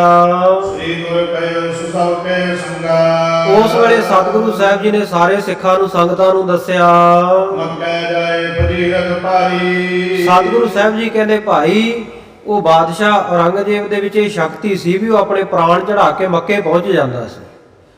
ਤੇ ਕਹਿੰਦੇ ਇਸੇ ਤਰ੍ਹਾਂ ਕਹਿੰਦੇ ਇੱਕ ਦਿਨ ਉਹ ਸਵੇਰ ਵੇਲੇ ਉੱਥੇ ਪਹੁੰਚਿਆ ਹੋਇਆ ਤੇ ਅਸੀਂ ਵੀ ਆਪਣਾ ਘੋੜ ਸਵਾਰ ਹੋ ਕੇ ਆਕਾਸ਼ ਮਾਰਗ ਰਾਹੀਂ ਅਸੀਂ ਵੀ ਉੱਥੇ ਜਾ ਪਹੁੰਚੇ। ਉੱਥੇ ਜਾ ਕੇ ਕਹਿੰਦੇ ਅਸੀਂ ਉਹਨੂੰ ਫਜ਼ੀਹਤ ਲਾਹਨਤ ਪਾਈ, ਧਰਕਾਰਾਂ ਦਿੱਤੀਆਂ ਵੀ ਤੂੰ ਇੰਨੇ ਮਾੜੇ ਕਰਮ ਕੀਤੇ, ਸਾਨੂੰ ਸਾਰੀ ਉਮਰ ਟਿਕਣ ਨਹੀਂ ਦਿੱਤਾ, ਸਾਡੇ ਜਾਨਾਂ ਤੋਂ ਪਿਆਰੇ ਸਿੰਘਾਂ ਦੀ ਸ਼ਹਾਦਤ ਹੋਈ, ਤੁਸੀਂ ਦੀਨ ਇਮਾਨ ਤੋਂ ਗਰਕੇ ਹੋਏ ਲੋਕ ਆ, ਧਰਮੀ ਲੋਕ ਨਹੀਂ। ਇਉਂ ਜਾ ਕੇ ਸਤਿਗੁਰ ਸੱਚੇ ਪਾਤਸ਼ਾਹ ਕਹਿੰਦੇ ਅਸੀਂ ਜਦੋਂ ਉਹਨੂੰ ਲਾਹਨਤਾਂ ਪਾਈਆਂ ਹਰੀ ਨਰੰਗ ਕੋ ਬਿਕਟਰ ਧਾਰੀ ਉਸ ਵੇਲੇ ਜਿਹੜਾ ਨਰੰਗਾ ਇਹ ਬੜਾ ਡਰ ਗਿਆ। ਜਦੋਂ ਇਹ ਬਹੁਤਾ ਹੀ ਡਰ ਗਿਆ ਤੇ ਸਰੀ ਕਲਮ ਦੀਨ ਪ੍ਰਭਹਰ ਉਸ ਵੇਲੇ ਅਸੀਂ ਆਪਣੀ ਇਹ ਧਰੋਹਰ, ਆਪਣੀ ਅਮਾਨਤ, ਆਪਣਾ ਖੰਜਰ, ਕਟਾਰ ਉਸ ਨੂੰ ਦਿੱਤਾ ਸੀ। ਦਇਆ ਸਿੰਘ ਬਣ ਕੇ ਕਰ ਜੋਰ ਤੇ ਇਹ ਉਸਨੇ ਭਾਈ ਦਇਆ ਸਿੰਘ ਨੂੰ ਵਾਪਸ ਮੋੜ ਦਿੱਤਾ। ਉਸ ਵੇਲੇ ਭਾਈ ਦਇਆ ਸਿੰਘ ਜੀ ਹੱਥ ਜੋੜ ਕੇ ਕਹਿੰਦੇ ਹਨ ਥੋਰੇ ਦੇਸ ਦੇ ਹਮ ਔਰ ਮਹਾਰਾਜ ਸੱਚੇ ਪਾਤਸ਼ਾਹ ਥੋੜੇ ਜਿਹੇ ਦਿਨ ਹੋਏ ਹਨ, ਕਨਕ ਭੰਗ ਸੁਨਿਆ ਸਕੇ ਲਾ ਠੌਰ ਅਸੀਂ ਇੱਕ ਮਹਾਰਾਜ ਕੰਨ ਬਲੇਲ ਸੁਣੀ ਹੈ, ਕਨਸੋ ਸੁਣੀ ਹੈ, ਸਾਡੇ ਕੰਨੀ ਇਹ ਖਬਰ ਮਿਲੀ ਹੈ। ਉਤੋਰੇ ਬਰਨਾਮਾ ਨਮਾ ਤੁਮ ਕਰਕੋ ਮਹਾਰਾਜ ਸੱਚੇ ਪਾਤਸ਼ਾਹ ਜਿਹੜਾ ਆਪ ਜੀ ਦੇ ਹਸਤ ਕਮਲਾਂ ਦੇ ਨਾਲ ਲਿਖਿਆ ਹੋਇਆ ਜਫਰਨਾਮਾ ਜਦ ਹਮ ਦੇ ਕਰ ਕੇ ਕਹਿਰ ਕੋ ਜਦੋਂ ਅਸੀਂ ਔਰੰਗੇ ਨੂੰ ਦੇ ਕੇ ਬਾਹਰ ਆਏ ਅਰਜਨ ਹਜਦ ਕੋ ਦੁਖਵਾ ਮਹਾਰਾਜ ਸੱਚੇ ਪਾਤਸ਼ਾਹ ਉਸੇ ਵੇਲੇ ਹਜ਼ਰਤ ਜਿਹੜਾ ਬਾਦਸ਼ਾਹ ਸੀ ਨਾ ਔਰੰਗਾ ਉਹਨੂੰ ਦੁੱਖ ਲੱਗ ਗਿਆ, ਉਹਨੂੰ ਬਿਮਾਰੀ ਲੱਗ ਗਈ, ਉਹਦੇ ਪੇਟ ਦੇ ਵਿੱਚ ਪੀੜਾ ਉੱਠ ਖਲੋਤੀ। ਉਹਨੇ ਅੰਦਰ ਕੋ ਗਇਓ ਨਾ ਜੁਆ ਫਿਰ ਮਹਾਰਾਜ ਸੱਚੇ ਪਾਤਸ਼ਾਹ ਕਿਸੇ ਨੇ ਨਹੀਂ ਉਹਨੂੰ ਦੇਖਿਆ ਕਦੇ ਕਚਹਿਰੀ ਵਿੱਚ ਆਏ ਨੂੰ। ਉਸ ਤੋਂ ਬਾਅਦ ਬਸ ਉਹ ਆਪਣੇ ਵਿਸ਼ੇਸ਼ ਕਮਰੇ ਵਿੱਚ ਹੀ ਰਹਿਣ ਲੱਗ ਪਿਆ। ਔਰ ਪੁਨ ਅੰਤਰ ਕੋ ਗਇਓ ਨਾ ਜੋਆ ਫਿਰ ਕਿਸੇ ਨੇ ਜਾ ਕੇ ਅੰਦਰ ਬਾਦਸ਼ਾਹ ਨੂੰ ਦੇਖਿਆ ਵੀ ਨਹੀਂ। ਕੋਟੀ ਸਦ ਪਸਰੀ ਚੌਰ ਤੇ ਮਹਾਰਾਜ ਇਹ ਮਾੜੀ ਖਬਰ ਜਿਹੜੀ ਚਾਰੇ ਪਾਸੇ ਜ਼ਰੂਰ ਫੈਲੀ। ਦੂਰ ਦੁਰ ਦਰ ਕਹਿ ਨ ਮਾਰਿਓ ਬਾਚੋ ਸ਼ੋਰ ਪਰ ਲੋਕ ਦੁਰ ਦੁਰ ਕੇ ਲੁਕ ਲੁਕ ਕੇ ਛਿਪ ਛਿਪ ਕੇ ਇਹ ਗੱਲਾਂ ਬਾਤਾਂ ਆਪਸ ਵਿੱਚ ਕਰਦੇ ਰਹੇ। ਕੋਈ ਸ਼ੋਰ ਨਹੀਂ ਮਚਿਆ, ਕੋਈ ਪ੍ਰਗਟ ਤੌਰ ਤੇ ਪ੍ਰਤੱਖ ਤੌਰ ਤੇ ਲੋਕਾਂ ਦੇ ਵਿੱਚ ਇਹ ਗੱਲ ਬਹੁਤੀ ਨਹੀਂ ਫੈਲੀ। ਆਗੇ ਤੁਮ ਭਾਲੇ ਤਨ ਹੋਏ। ਮਹਾਰਾਜ ਸਾਨੂੰ ਤਾਂ ਇੰਨਾ ਕੀ ਪਤਾ ਲੱਗਿਆ ਵੀ ਉਹ ਬਹੁਤ ਬਿਮਾਰ ਹੋ ਗਿਆ, ਉਹਦੇ ਆਂਦਰਾਂ ਦੇ ਵਿੱਚ ਪਾਕ ਪੈ ਗਈ, ਜੋ ਖਾਂਦਾ ਹੈ ਮੂੰਹ ਰਾਹੀਂ ਵਾਪਸ ਬਾਹਰ ਗੰਦਗੀ ਉਹਦੇ ਬਣ ਬਣ ਕੇ ਨਿਕਲੀ ਜਾਂਦੀ ਹੈ।